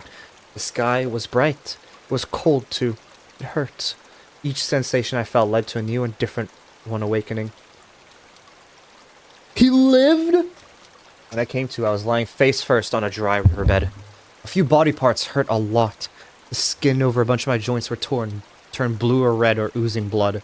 I could tell it was my bones that were in pain from the agony I felt wherever I moved. I looked up and saw how high the bridge from which I had fallen was. Considering I dropped from there, it was a miracle that I could open my eyes again. Right next to me was a broken, upside-down car seat, which I guess some pranksters had brought here. Maybe this thing had been conveniently lying right under me, allowing me to escape instant death. Miraculous. Of course, I didn't know whether this miracle was fortunate or unfortunate. I had failed to die, and now I was still stuck in this insane world. How long had I been unconscious for? The sun was high in the sky, so it looked like only 1 or 2 hours had passed. But my body's sluggishness didn't make it feel at all like so short a time had gone by. Mentally, it felt like I'd been asleep here for a decade.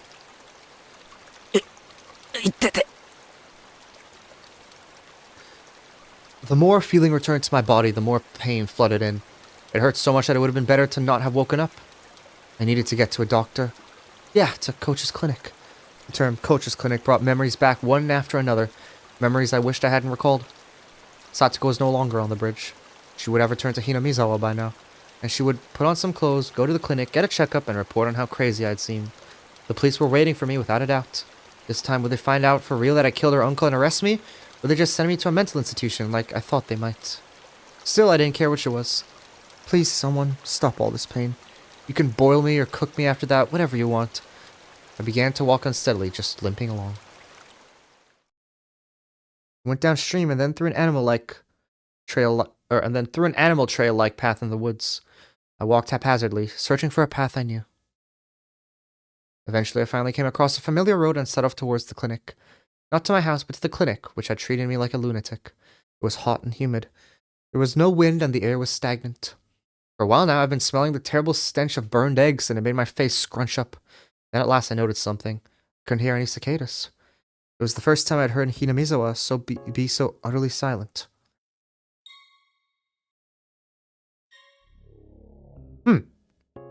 The death of this crazed Hinamizawa. I wonder if everyone's gonna be missing. He's not gonna find a single person in the city. Or in the town. When I thought back, it seemed like birds always chirped in the morning, cicadas always cried loudly in the afternoon, and the Higurashi always rose up in the chorus in the evening. Wait, so cicadas and Higurashi are 2 different things? I thought they were the same. Always something to hear. I couldn't hear a single insect. The only thing I could hear was the rustling of the wind brushing the treetops. I never experienced this sort of quiet before.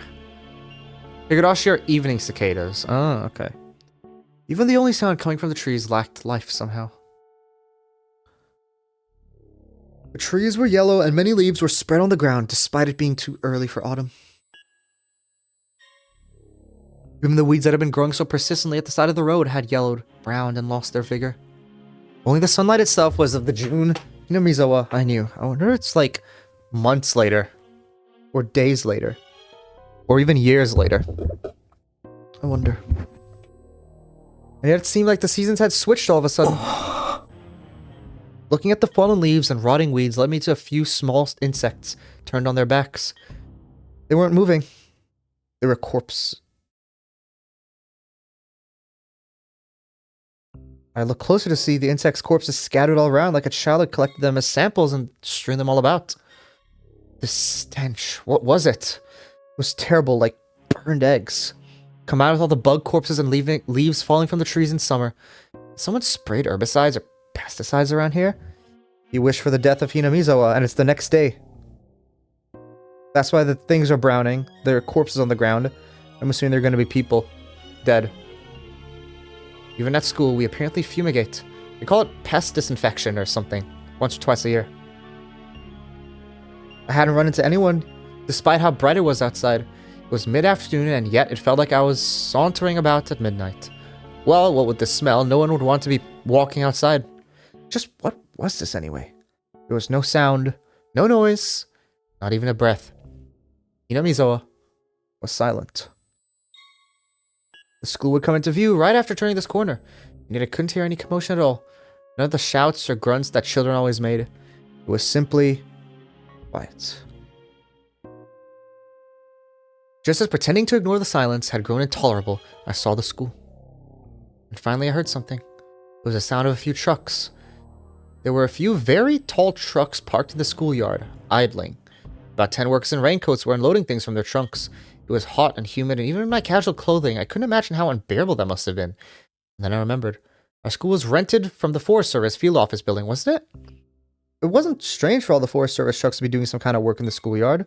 Besides, what did forest rangers do anyway?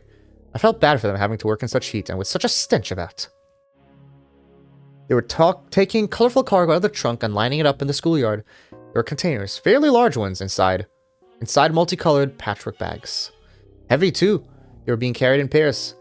They lined them up very neatly, like tuna at a riverside fish market. Several dozens, hundreds of tuna were completely filling the fairly wide schoolyard up. Wait. What?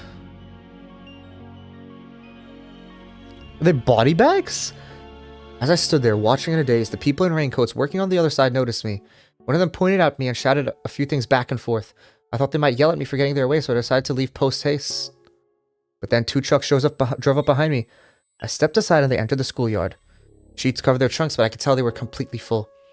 As they passed, there was an awful smell that made me want to choke. It wasn't the same burned egg smells as before, but an even worse one, like rotten crab meat. What on earth was it? I've been enshrouded. Oh, they're all bodies! I've been enshrouded in one terrible stench after another all day. Then certain white letters emblazoned on the side of the passing trucks caught my eye. Ground Self-Defense Forces. What? Self-Defense Forces? Like the army? Why was the army in the schoolyard? Oi, Kimi. どこから入ってきた? Suddenly, someone slapped me on the shoulders from behind. I turned around and a canopied SDF Jeep was parked there. The SDF person had on a green raincoat and a gas mask like in the movies, carrying a compressed air cylinder. He didn't look normal. There wasn't an inch of exposed skin anywhere. どこから入ってきた? When I tried to talk, I stretched a wound on my head. It made the SDF people exchange glances. I couldn't see their faces through their masks, but they seemed surprised. 君はひなみ様の住民か? 住所と名前は言えるか? 一応ここに住んでますけど、名前は前原圭一です。あ、住所は獅子骨市ひなみ沢村。 After seeing me tell them my name and address without hesitation, one of the SDF people watching from this Jeep started talking into a 本 radio. 部、応答願います。本部、応答願います。402生存者発見。繰り返す。402生存者発見。場所は営林署入り口前。本部了解。生存者を至急保護されたし、生存者の容体は？生存者は健在。全身に外傷を認められるも、生命に支障なし。自立歩行可能。これより保護し、本部へ送致します。I was prepared to go along with the police, but the SDF? I couldn't help but think it seemed a little bit much. They urged me to the back of the Jeep, and then they told me to put on this gigantic gas mask. I did so, and one of the troops fiddled around with it, strapping it tightly to me. It was heavy, hard to see out of, hot, and difficult to breathe. Just looking at the world through the lenses made it lose its sense of reality. My breathing sounded like some giant monster through the mask. At this point, I had no idea what was happening. With much trepidation, I asked the trooper adjusting my mask. すみません。何かあったんですか? 君はどこにいたんだ? 何をしていたんだ? Hey, don't answer a question with more questions. I was the one asking you. ずっと山に入ったところにある吊り橋から落っこちて河原で多分気絶してました。今日が何曜日かもよくわからないです。今日は昭和58年の6月22日水曜日だ。 That surprised me. Satsuko pushed me off the bridge Tuesday the 21st. That meant I've been asleep on that riverbed for an entire day. 改めて聞きますけど、何があったんですか？なんで自衛隊が来てるんです？何かの訓練ですか？ Had my question been that difficult for him, none of the troopers would answer me. The one in the driver's seat talking on his own radio turned on the vehicles. He turned the dial and some broadcast station or another came in. I started to listen to the voice of a radio announcer I was familiar with. より首相官邸で行われました。記者団からの自衛隊の災害出動が迅速に行われなかったことが前例のない未曾有の大災害に直結したのではないかとの質問に対し、奥野官房長官は次のようにコメントしました。でありまして、県知事からの派遣要請を受けて迅速に対応したものと思っております。 Okay, so Rika is dead. And apparently, she was Oyashiro-sama. And from what the book was saying, she was the one that stopped the demons from attacking the humans. So, I wonder if somehow by Rika dying, we don't know who the demons are, but I'm assuming maybe it's Mion and Rena. And so until we see their bodies, I'm not too sure if they actually are dead. You know, like until like, you know, how are we sure that they're not the ones that attacked everyone? と、このように述べ、要請を受けてからの自衛隊の出動は迅速であった。そもそも自衛隊の派遣を要請した県知事は、災害発生から前例のない大災害であることをいつ認識できたのか。首相官邸より報道部の尾形記者がお送りしました。さて、ここでもう一度、災害発生からの行政の対応を振り返ります。In the middle of the night between June 21st and June 22nd, a large-scale disaster broke out in Hinamizawa village, Shishibone. The details have not yet been investigated, but there was an eruption of volcanic gas from somewhere in the Hinamizawa area. The gas was relatively heavy, and as it spewed, it began to flow. That flow went along a small river and headed directly into Hinamizawa village. After a few short hours, it had covered the entire region. It happened in the middle of the night, 2 to 4 a.m. Every home and household in the village was afflicted. With most of the residents asleep, it is thought that all died without noticing the crisis. The catastrophe striking in the middle of the night caused its detection to come too late. But there's still one small opportunity to have noticed it. 3 a.m. A news dealer shop in Okinomiya sent a vehicle carrying the morning newspaper to its branch office in Hinamizawa. Usually the shop would be contacted upon the vehicle's arrival, but this morning it didn't happen. The news dealer shop made repeated calls but got no response. The shopkeeper sent his eldest son to check on things, but they lost contact with him as well. 非常に悔やまれています。この時点で警察か消防への連絡があったなら、事態はもっと改善されていた可能性が高いでしょう。少なくとも村全滅という惨劇は免れた可能性があります。6 a.m. Residents in areas in the same region began continuously calling 119 to report the smell of rotten eggs, dizziness, nausea, headaches. The fire department received the same reports from the same confined region. They speculated a truck loaded with chemicals may have gotten into an accident and reported it to the local police. 6:30 a.m. Contact with lost a patrol car on duty in the Hinamizawa area after the officer reported the smell of rotten eggs. The local police considered the possibility of a large-scale disaster involving highly lethal gas and reported it to the prefecture and prefectural police at 7:15 a.m. 8 a.m. The governor was traveling to a nearby prefectures for inspection, so in accordance with regulations, the prefectural environment disaster prevention chief was provisionally escalated to director general and set up a disaster countermeasures office. However, without contacting the governor, the countermeasures came too late. 近年市民団体によって指摘されていますが、議員待遇者との視察旅行は完全に親睦を目的にしたもので、主演三昧だと噂されています。近い筋の話では、知事は徹夜で飲んだくれて泥酔状態で就寝していたそうです。環境部長から電話があった時も泥酔していて、全く取り合ってもらえなかったのだそうです。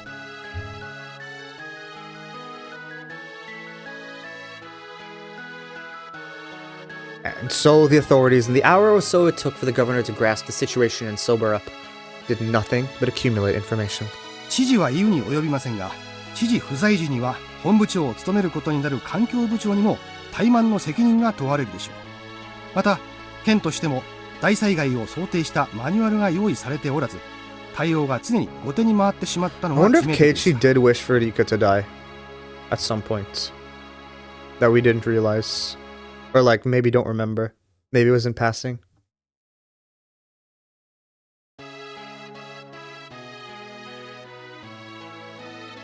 But how come the uncle never died? Well, we will see.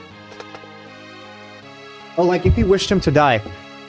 He wished him to die before the night of the Watanagashi. Everyone he started to wish to die. Like everyone he wished to die after he killed his uncle started to die. Or after he killed the uncle. So something about the uncle's death or some. So the powers after the Watanagashi. Yes, it seems like it. At least in this chapter here, seems like it's something happened after the Watanagashi.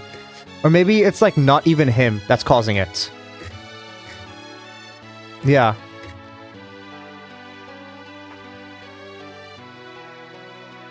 (9:12 a.m.) On the advice of the prefectural police, the governor requested a disaster relief mission from the SDF. By the time the chemical defense unit, equipped with protective equipment, arrived on scene, 8 hours had already passed since the incident's outbreak. とにかく深夜の就寝中というのが不運でした。同じ災害でも日中に起こっていれば全く違ったでしょう。 All households in the Hinamizawa village region were wiped out. There are over 1,000 victims. The SDF is still confirming the situation on the ground, but their results are predicted to only increase that number. スタジオにはゲストとして火山性の災害にお詳しい地学博士の藤原先生にお越しいただいております。先生、このような恐ろしい毒ガスが突然湧き出すようなことはあるのでしょうか。火口部に限定して申し上げれば決して珍しいことではありません。火山大国日本にはたくさんの活火山がありますが、それらの火口部はいずれも危険なガスの噴出する危険性があり、一般登山者も火口部周辺には立ち入らないのが一般的です。では今回ひなみ沢村を襲った卵のフラン臭のするガスというのも火口部では一般的なガスということですか。卵のフラン臭という特徴から、おそらく火山ガスの中でも事故例の多い硫化水素によるものだと考えられます。ひなみ沢村は火山の火口部とは全く縁遠い場所にあるわけですが、そういった火口部でない場所にもその硫化水素が発生することがあるのでしょうか。詳しいことが分かっていないので、まだはっきりとしたことは申し上げられませんが、外国の例で温泉の地下のマグマだまりからガスが噴出したという記録があります。極めて希少な例ですが、必ずしも火口部でなくても発生の可能性はあるということです。先生、ありがとうございました。今防衛庁から発表があった模様です。防衛庁の森川さん。はい、防衛庁です。先ほど防衛庁はひなみ沢村ガス災害の主原因となった火山性ガスについて、陸上自衛隊科学学校での分析の結果、二酸化炭素と硫化水素の混合ガスによるものだったと発表しました。森川さん、そのガスは依然として噴出を続け、周囲に拡大しているのでしょうか。現在ひなみ沢村で救助活動に入っている自衛隊第9師団の報告として、ガスの濃度は徐々に薄まりつつある。これですが、依然ひなみ沢村地区は危険な状態にあることには変わりなく、今後も注意深く監視を続ける必要があるようです。防衛庁から報道部の森川記者がお伝えしました。続きまして、避難を余儀なくされている沖宮地区住民の模様をリポートします。現在避難所の一つとなっている下篠崎小学校に報道部の現地記者がお伝えいたします。何ですかそれ。 Inside the jeep, clambering and bouncing along the rough road, none answered my muttered question. An unprecedented catastrophe had destroyed Hinamizawa in a single night. Where was Hinamizawa village anyway? Someplace deep in the mountains, right? Names of places I heard about on the radio were always like that. They were all places I'd never heard of, much less knew the locations of. Wiped out? What does that even mean? Don't they just say how many died and how many were injured? How many people were alive? Where did everyone evacuate to? Eventually we came to view of Coach's clinic. The first time I saw the flag of Japan hanging on a pole outside. Japan's circular sun hung down as though exhausted. Many SDF teams were set up in the clinic's big parking lot, and many strict security vehicles were all parked there as well. When they saw the jeep coming, men in white clothing and gas masks came running out of the clinic, frantic, carrying a stretcher. もう大丈夫だよ。具合は歩けるかい？歩けます。Because of my hours, they forced me to lay on the stretcher anyway. People who seemed like doctors were looking at me and notifying others of my condition via radio. 外傷多数。骨折もしくは内臓損傷の可能性大。頭部に大きな裂傷。瞳孔正常。眼底に出血なくも脳内損傷の可能性は否定できず。And then from the clinic entrance, people lying on stretchers were brought outside to replace me. Judging by their clothing, they were from Hinamizawa, and that's how I knew they were victims. They brought the stretchers in front of a truck. 2 troops holding shoulders and legs like some kind of baggage picked them up and threw them into the trunk.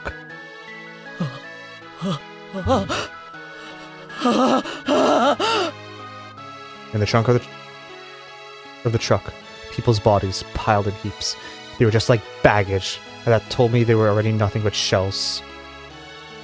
After that moment, I remembered all those colorful sacks filling the trunks, and them lined up in the schoolyard like a fish market. Hundreds of empty shells. Corpses. Corpses, corpses, corpses, corpses, corpses. Corpses, corpses, corpses. Corpses! バカ！犠牲者を粗末に扱うな！彼は村の住民だぞ。The troops carrying the sacks answered with a humble salute. The world didn't need this insane version of Hinamizawa. My final wish. Again, it was granted.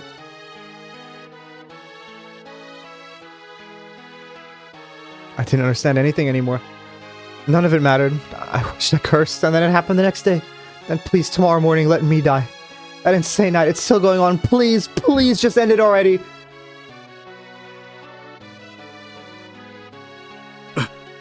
おい、意識が損失したぞ。患者の名前を呼びかけろ。早く。前原くん、聞こえるかい？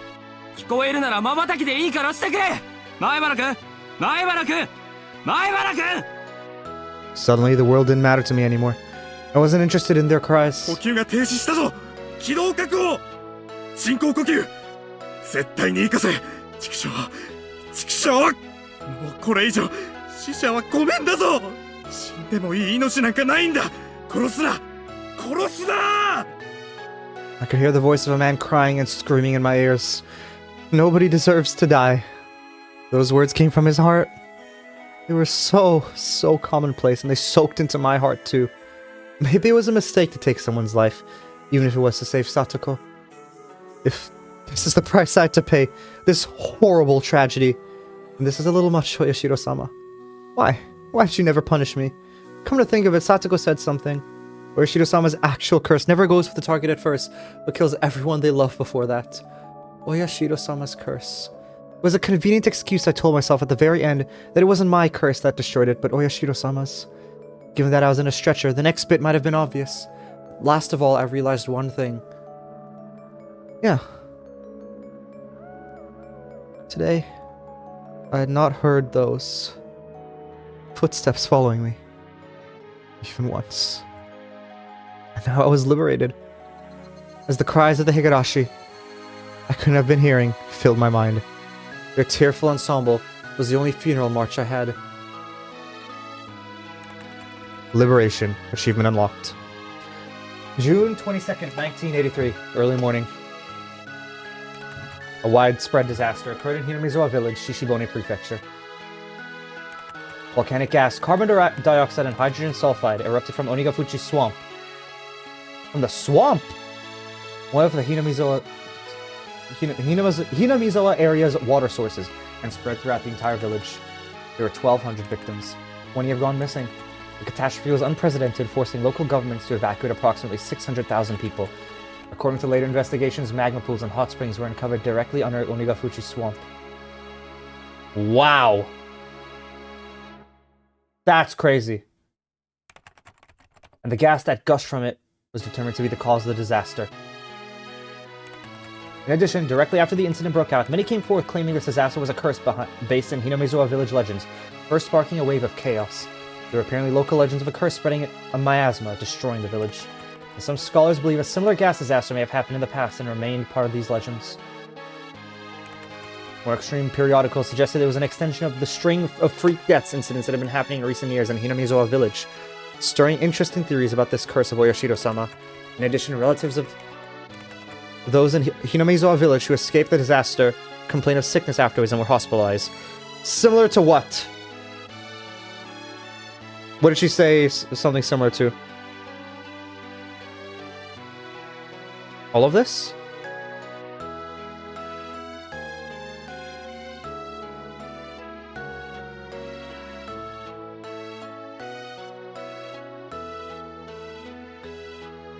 I can't remember if she did. At any day, everyone could... Oh, yes, okay, she did say that, yes. That, okay, to that in particular, yes, she did say that. Any day in particular, everyone could die. That is true. Some of them even died of unknown causes, further encouraging some extreme opinions.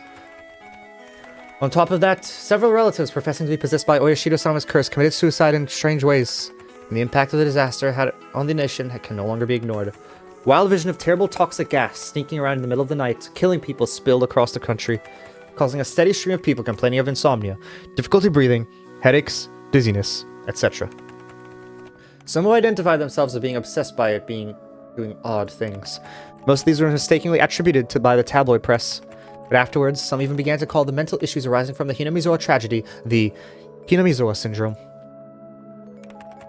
The Hinamizawa village region, the objects of all kinds of rumors and speculation, is currently closed off, and even flying overhead is prohibited.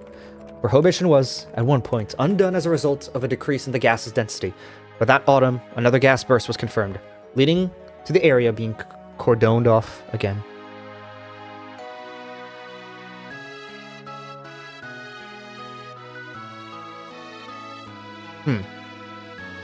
Why was another gas burst confirmed? Word is that the area is sound asleep, all traces of its former life intact and left to rot. Only one survivor remains, Keiichi Maebara, age blank, who lived at Hinamizawa village. At the time of rescue, he had some trouble breathing due to the fluid buildup in his lungs, but as a result of life-saving procedures, he was kept alive. He's currently in a general hospital somewhere in the prefecture. The press have been asking for him for some time, but all interviews are being refused. What did he see in Hinamizawa? What happened between June 21st and June 22nd in Hinamizawa village? Today he remains silent, unwilling to speak of it.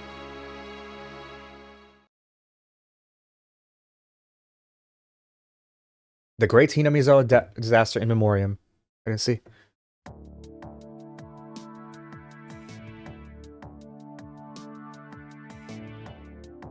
Katsuya Kumatani.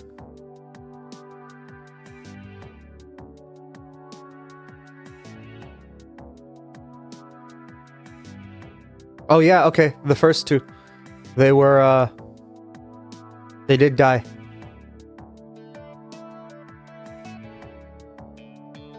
Wait. Satoko and Teppei went missing. They didn't die. The Great Hinamizawa Disaster. Chie died in an accident. Shion committed suicide? Keiichi attempted suicide, decided with a severe mental disorder.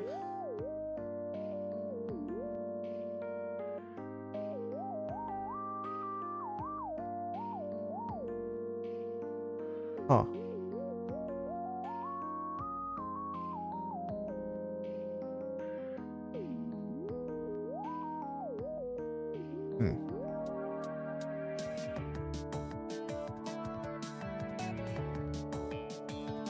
Is this the first time I've seen credits? I feel like I've not seen credits in this before. Or did it always credits and I just can't remember? Damn, it's such a small team. It's so crazy. That, I mean, I guess it's mainly just text. So I guess it's kind of understandable, but still.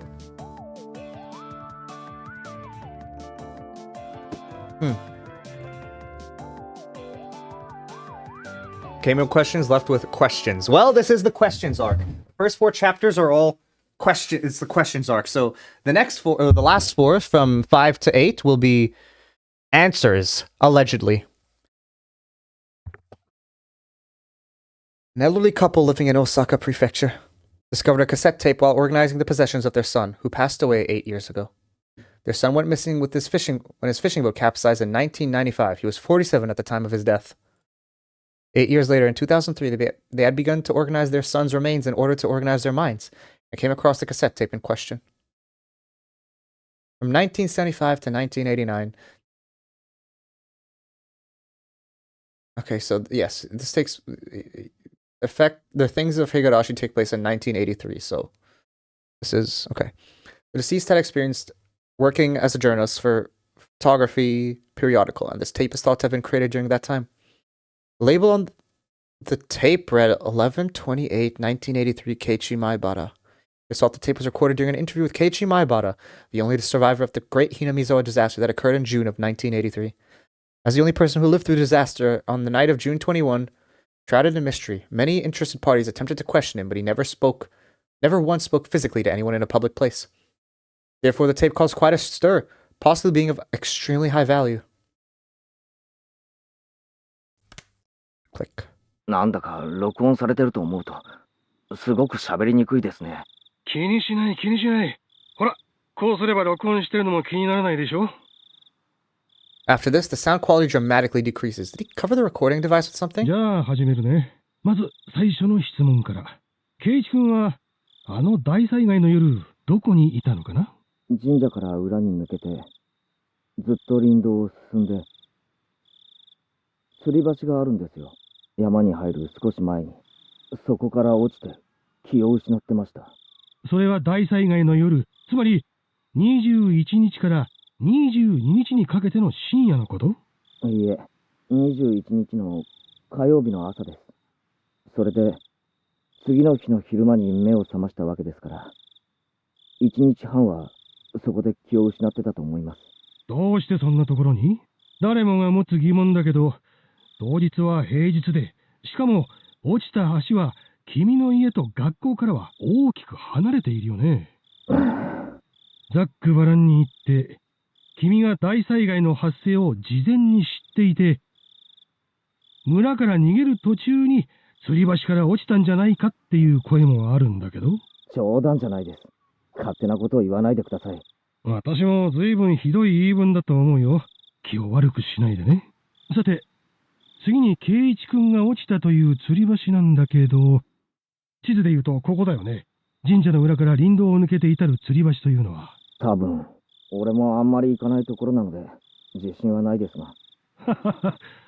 そんなに行かないところにどうして平日の朝に行ったのか。それでこの君が気絶していたという河原なんだけど、実はありえない。またありえないですか。まだ。A little while, Keiichi Maibara mutters the word impossible several times. どうしてありえないと？火山ガスが発生したのは鬼ヶ淵という沼なのは知ってるよね。それで学者の先生が緻密な模型を使ってシミュレーションをしたら、例の火山ガスってのは空気よりも重いらしくて、地形に沿って低いところへ流れ込む水みたいな性質があるんだってさ。それで発生源の鬼ヶ淵沼からそういうガスが噴出し、どれくらいの時間をかけて村を覆うのか実験がされたんだ。そしたらさ、君が気絶していたという河原、流れ込むんだよ、ガスが。よく言ってる意味がわからないんですが。つまり、君が本当にこの河原で気絶していたなら、君は丸一晩、だからつまり、君がここで気絶をしていた可能性は否定されたわけさ。もっとざっくばらんに言うよ。私はね、君が嘘をついているんじゃないかなって思うんだ。君は大災害の時、安全なところに身を潜めていて、ガスが薄れた頃合いを見計らって村に現れて自衛隊の人に保護された。どうかな？図星かな？ For a short time, the journalist presses Keiichi Maibara further in a teasing way, but all that can be heard are heavy sighs. 仮にそうだったとしても、俺は驚かないとはどういう意 I 味 keep だい cutting off because there's such long pauses. Is this recording really taking off Keiichi some Harper's suspicions? ありえないって。あのひなみ沢では、ありえないことなんて、いくらでも起こるんです。死んだはずの人が生きてる。そんなこと、珍しいことじゃないんですよ。まさか、俺自身が、死んだはずなのに生きているってやつを、立証しようとはね。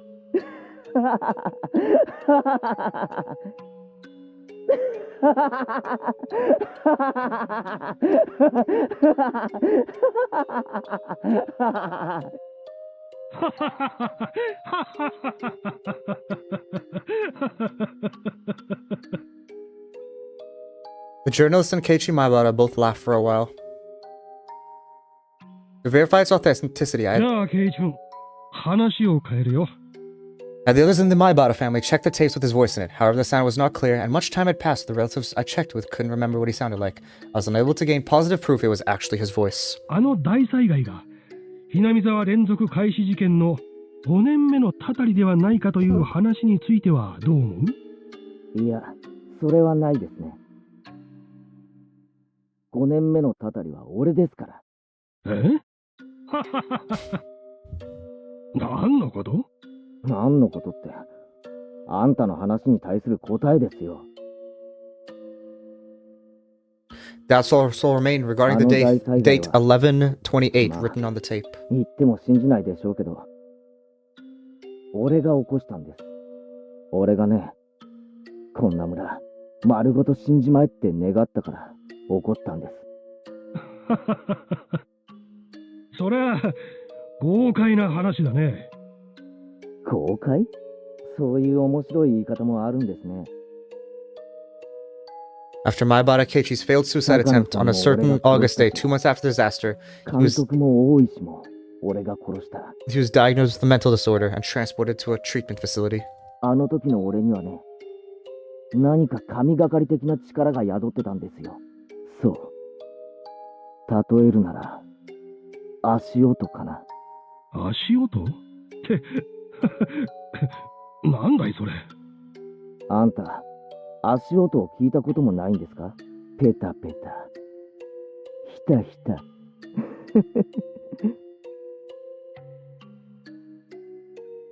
The facility never allowed any news coverage, so it's extremely unlikely.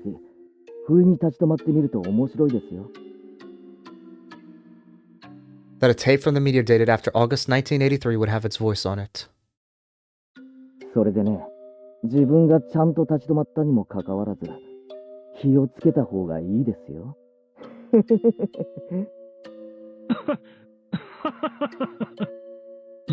そうだね。気をつけるようにするよ。そんなに俺、面白いこと話してますか？あんた、さっきからヘラヘラと笑ってばかりですね。However, the reporter had been criticized for his forceful methods of collecting data while he was active. There's a possibility that he broke into the facility and forced Keiichi Maibara to talk. 監督と同じだ。俺のことを同情したり、話を聞いたりしてるふりをしながら、その実、人のことを異常者扱いしてる目だ。そんなことはないよ。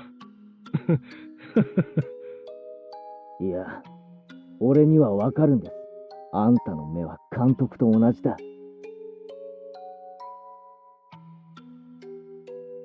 あの日以来、もう足音は聞こえない。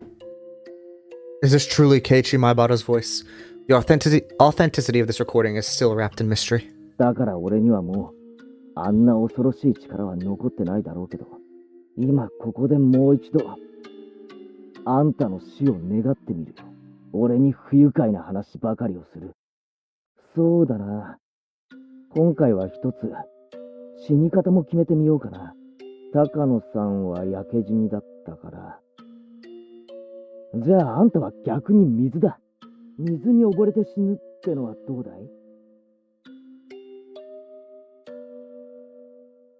絶好調だった当時の俺なら、次の朝までには必ず死んでる。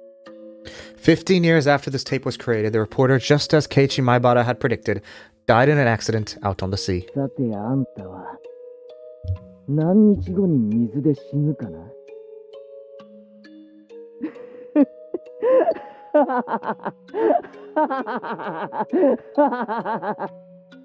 あんたも気をつけろよ。俺ごときにたたり殺されるな。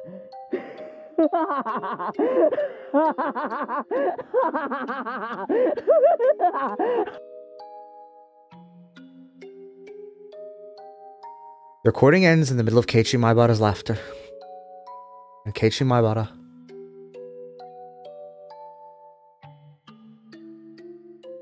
late on the night of 11/30, 1983, 2 days after the interview, he suddenly died from a high fever, cause unknown.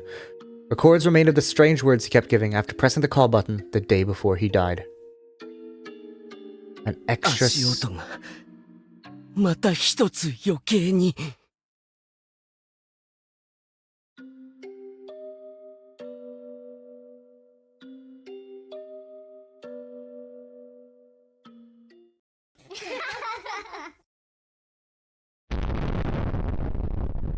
And that is the end. Chapter 3. So Satoko and her uncle went missing.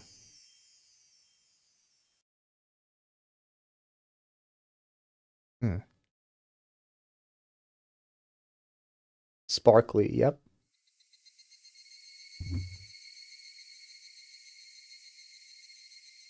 Okay. Well then. Time for extras.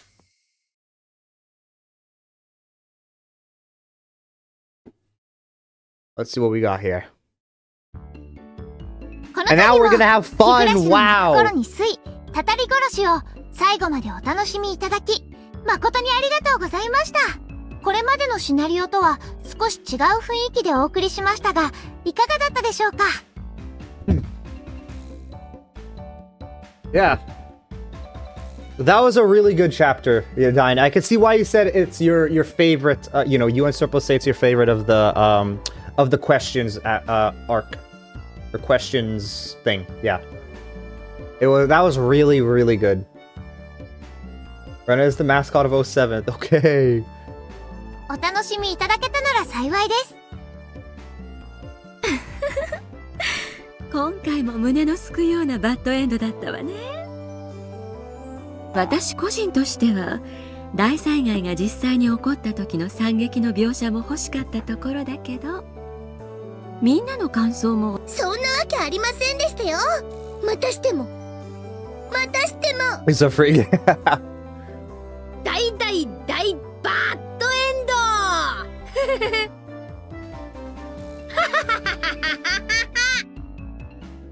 あれれ、バッドエンドって割にはみーちゃんは楽しそうだね。っていうか、もう笑うしかないってのが本音でしょうね。I'm really interested because, like, you say that chapter 4 is the shortest of them all, right? So I really wonder where, like, because then and then after transitions to answers. So I wonder how it does all that, you know, like after what happened here. Okay, she has currently died. He's died by being chased down by like a bunch of, I don't know, whatever. Like basically demons. He's died from Mion somehow coming back to life and killing him. And now he got some random fever that, like, I'm guessing is some type of curse. Dude, like, they always talk about how fat Oishi is, but he genuinely isn't that fat. Like, yeah, he's a bit rotund, but he's not that fat. 毎回嫌な割り方がエスカレートすると思ったら、とうとうここまで行き着いちゃったわけですからね。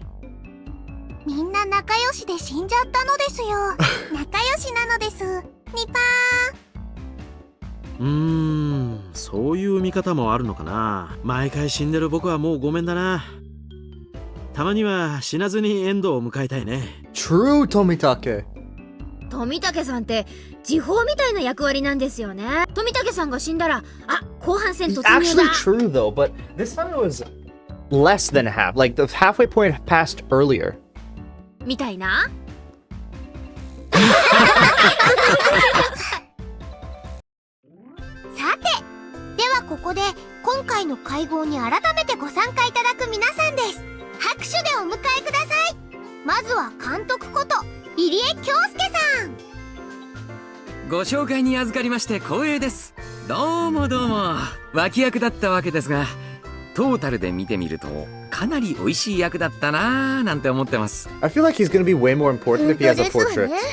脇役にしては出番もセリフも多すぎで、しかもキャラが強すぎましたよ。Does Irie have a portrait in the original or no? I think I remember you saying no, right? 今後どれだけ出番があるかは分かりませんが、その説は応援よろしくお願いしますね。ありがとうございました。では次に我らが担任知恵ルミ子先生。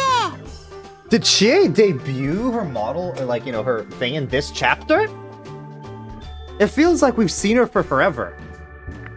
皆さんどうもこんにちは。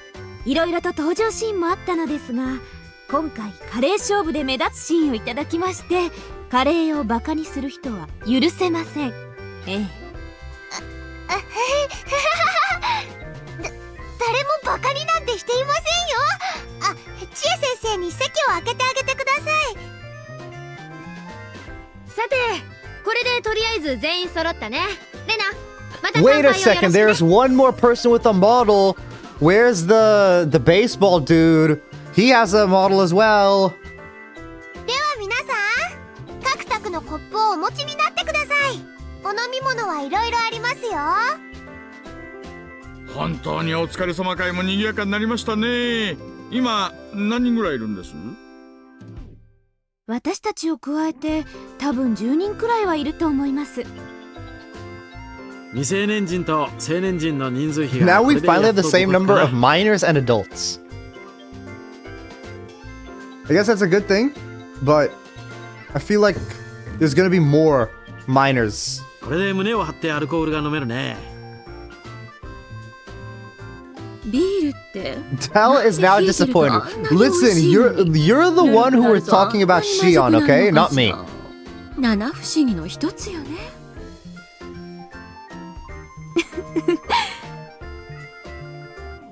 なんででしょうね。You had a dream about Shion. What was your dream?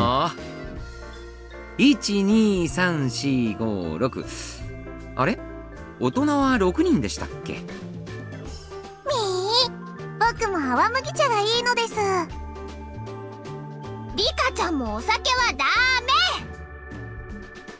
メ。ではレナさん、そろそろお願いします。 Went into a cavern with a broken down house and got into a fight with her. What'd you guys fight about? 皆さん、ご In your 清聴で dreams. すわよ。では皆さん、 Who knows? Okay. 日暮らしの泣く頃に水、たたり殺し、乾杯。せーの、乾杯。 Yay! Clap, clap, clap, clap, clap, clap, clap. さて、では毎回恒例の今回のシナリオ議論でもやってみますかね。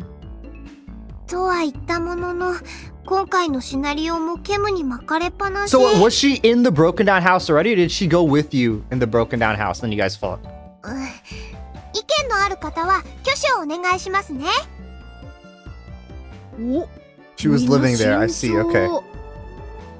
挙手ないね。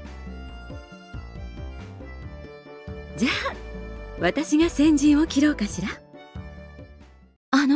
申し訳ないんだけど、音楽を変えてもらってもいいかしら。もう少しミステリアスな感じの。ああ、これがいいわね。ムードが出まくりな Shit, のです。 what are they talking about? では高野さん、お願いします。多分ね、たたり殺しのシナリオだけを吟味しても謎は解けないんじゃ Yeah, な I いか think と that 思う makes の。 sense. Like, yeah, you have to look at it holistically because they've made references to other sections or other chapters, like the most here. Like, you know, in chapter 2, they didn't mention anything about chapter 1. From what I mean, other than, you know, historical context and all that. But, like, in terms of events that happened with Keiichi or, like, whoever in chapter 1, they didn't mention. ここまで物語が重なれば、そういう仕掛けがあることは明白だしね。そんな仕掛けありましたかしら。これが正しい例かはわからないけど、鬼隠しで前原くんが大石さんとレストランで食事をして、それが園崎さんに知られていて不思議だったってくだりがありますよね。鬼隠しだけだと実に不思議な出来事ですけど、 Mion and Rena 綿流しを読めば別に不 afterwards. 思議でも何でもないことがわかります。So, I wonder if, Rika dying had something to do with them. With, Mion and Rena. I feel like there has to be some sort of correlation. Because they were acting extremely sus. 劇中の私が入ったレストランは園崎系列の店だったということですね。園崎一族はこの辺りの飲食店やら何やらを経営しているわけですから。で、ケイちゃんの顔を知る者があの店にいて、それを私に伝えたと考えれば比較的筋は通るでしょ。そういうことだね。That makes sense. 日暮の物語は微細に異なる場所もありますけど、大筋の設定においては多分4つのシナリオは共通していると思います。例えばキャラクター設定。鬼隠しのレナは怖い人だけど、それは鬼隠しだけの設定ということじゃなくて、レナはレナで4つのシナリオに全く変わらない設定で出演しているということですね。全く変わらない設定というのはどうか。僕がどのシナリオでも常に同じ場所で同じ死に方をするのは Of course you have to talk about yourself dying, Tomitake. どんな物語になっても必ず同じ日に死にますですよ。綿流し編でお祭りの最中に高野さんと富武さんが西宮殿に忍び込むというシーンがありますけど、あのシーンも他のシナリオでは描かれなかっただけで起こったことになっているのかもしれませんね。Yeah, and it definitely seemed that Shion snuck into the ritual storehouse this time. Because she came up and talked to Keiichi. So it seemed like Shion was in the ritual storehouse this time. なっているそうです。綿流し当日のお天気や部活の内容、里子のおじさんの帰宅など、いくつかのイベントを除けばほとんどが共通するそうです。だとすると新しい疑問がいくつか湧きますね。全く同じ環境で語られる物語なのに、なぜああも違う物語に派生するのか。一般的なサスペンスアドベンチャーの視点で考えると、物語が派生する分岐点が存在したってことになりますね。綿流しで言うと、お姉に人形を渡した、あるいは渡さなかったという。Yeah, but that still happened. Like, that still happened. So from the point of where Keiichi didn't give the doll, that still happened. あんな序盤の選択肢1個でバッド確定とは、恐ろしい選択肢だね。では、たたり殺しに話を戻しますと、この場合ですと、おじを殺そうと決意する No, あた from りです since かしら。 before. Oh yeah, where you decide to kill the uncle. Let me think. No, I think it's from even before that. It's the uncle coming to Higurashi and the event that caused him to come to Higurashi. 私はずっとそれ以前、 To Hinamizawa. 同居人の女性がトラブルで失踪して、 Oh, there you go, Takano. おじがひなみ沢に帰ってくることになったあたりから、もう分岐しちゃってると思うわね。では、一番最初の鬼隠しの分岐はどこなのですか？やはり劇中の私が登場してお社様のたたりに関する連続開始事件のことを話すあた I りか think ら it was だと思い before ます that, because there was a scene that played at the beginning of the thing for that, of like someone stabbing someone. And it's like, oh, you're my beloved, I love you, something like that. 今思ったんですけれど、ちゃんと圭一さんがミオンさんの気持ちを理解して、それで大石さんも私のおじさんも現れなかったら、何も起こらずに平和に過ごせるってことなんじゃありませんの？へえ、さとこにしちゃ本質ズバリじゃないのよ。確かに言えてる。じゃあこの暗い物語は大石さんとおじさんが現れないことを祈りつつ、園崎さんのご機嫌を損ねないようにすればみんな幸せになれるということなのかしら。 Well, no, because we don't know what's gonna happen with Rika. And we still don't know what happened, like why Rena went like crazy mode first time. イエーイ、お姉バッドエンド要員。みんな気をつけてね。お姉の機嫌を損ねるとバッドエンド確定ですよ。何よそれ。シオン、あんたには次は容赦なく痛い目見させてやるからね。泣いた謝ったって許してやるもんか。待てこらこれまでの物語の謎は全然解けないけど、どうやったらこの物語が大団円で終わるかのグッドエンドの推理はできちゃいましたね。Yeah, fair. 本当にそれで幸せになれるんでしょうか。大石さんと北条哲平さんの不登場、ミオンさんのお人形の件、本当にそれさえ気をつければいいんですかね。 No, there's definitely like the Watanagashi is like really what sets things off. そうそう、みんなは一つ大きな最後を忘れてるよ。ひなみ沢大災害という天才を忘れたかい？天才は防ぎよ Well, う no, が I ないで think すもの。 that happened because Keiichi threw the like motorbike and like in there. I think that's the main thing. I think. Because by throwing stuff in the swamp, that's how the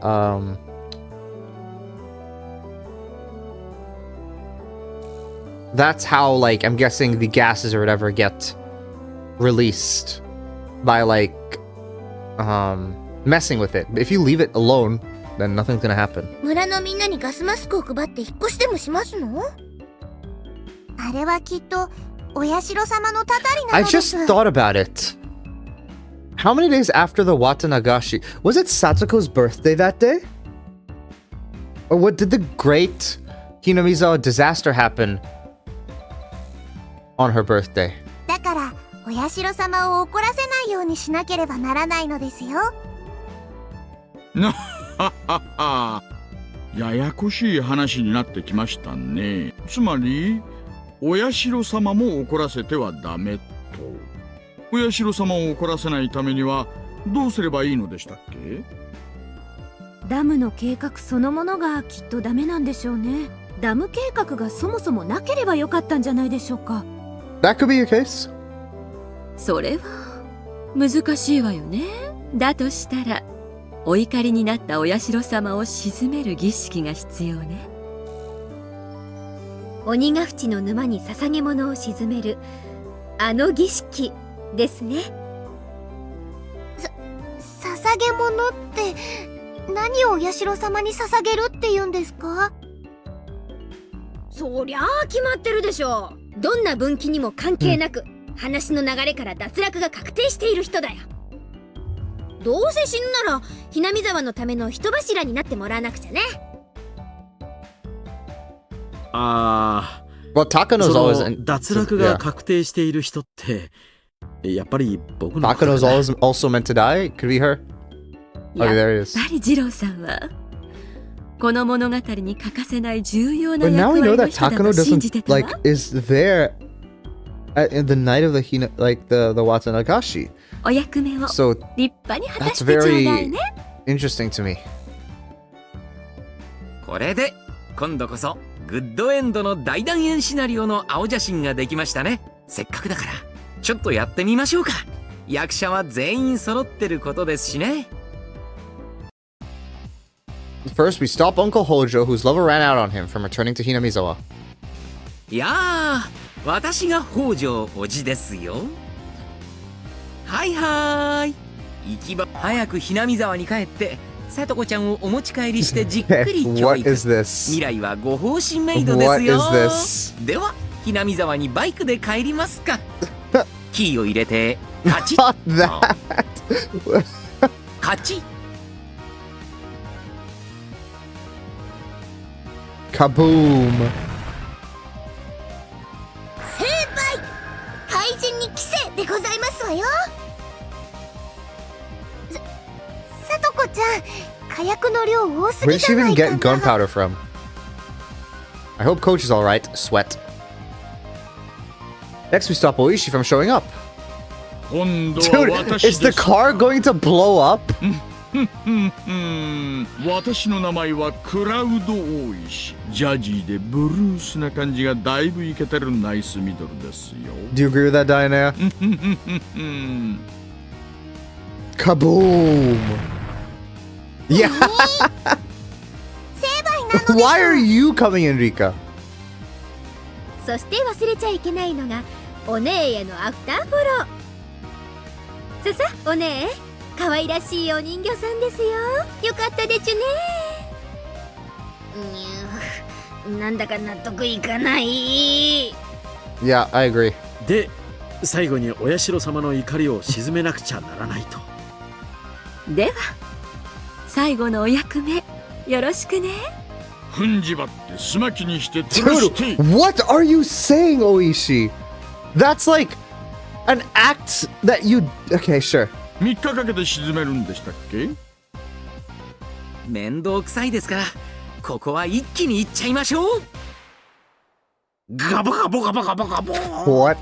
Is that the sound make when people drown? これにて一件落着。 Dude, that was so stupid. That was one of the stupidest things I've seen in this. なんでかな。 Oh my gosh. 突然レナの腕が光ってうなって大変なことに。獅子類類で大変なことになってますのです。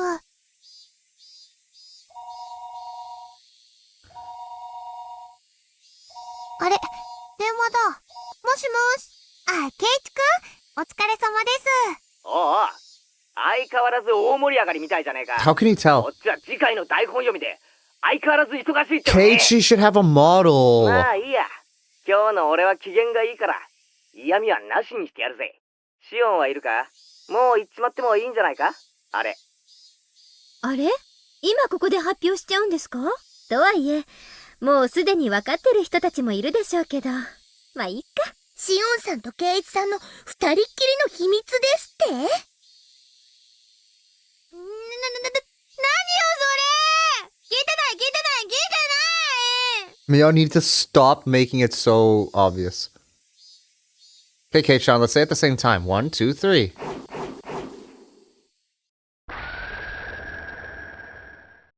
Oh. I didn't expect her to be the main character.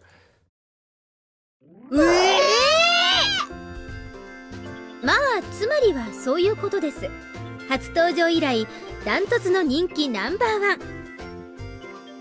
姉妹キャラでも遅れ登場した片割れの方が絶対に人気が出るってのはギャルゲー全盛時代から決められたお約束ですし。 So, was this wrap up in the original Higurashi as well?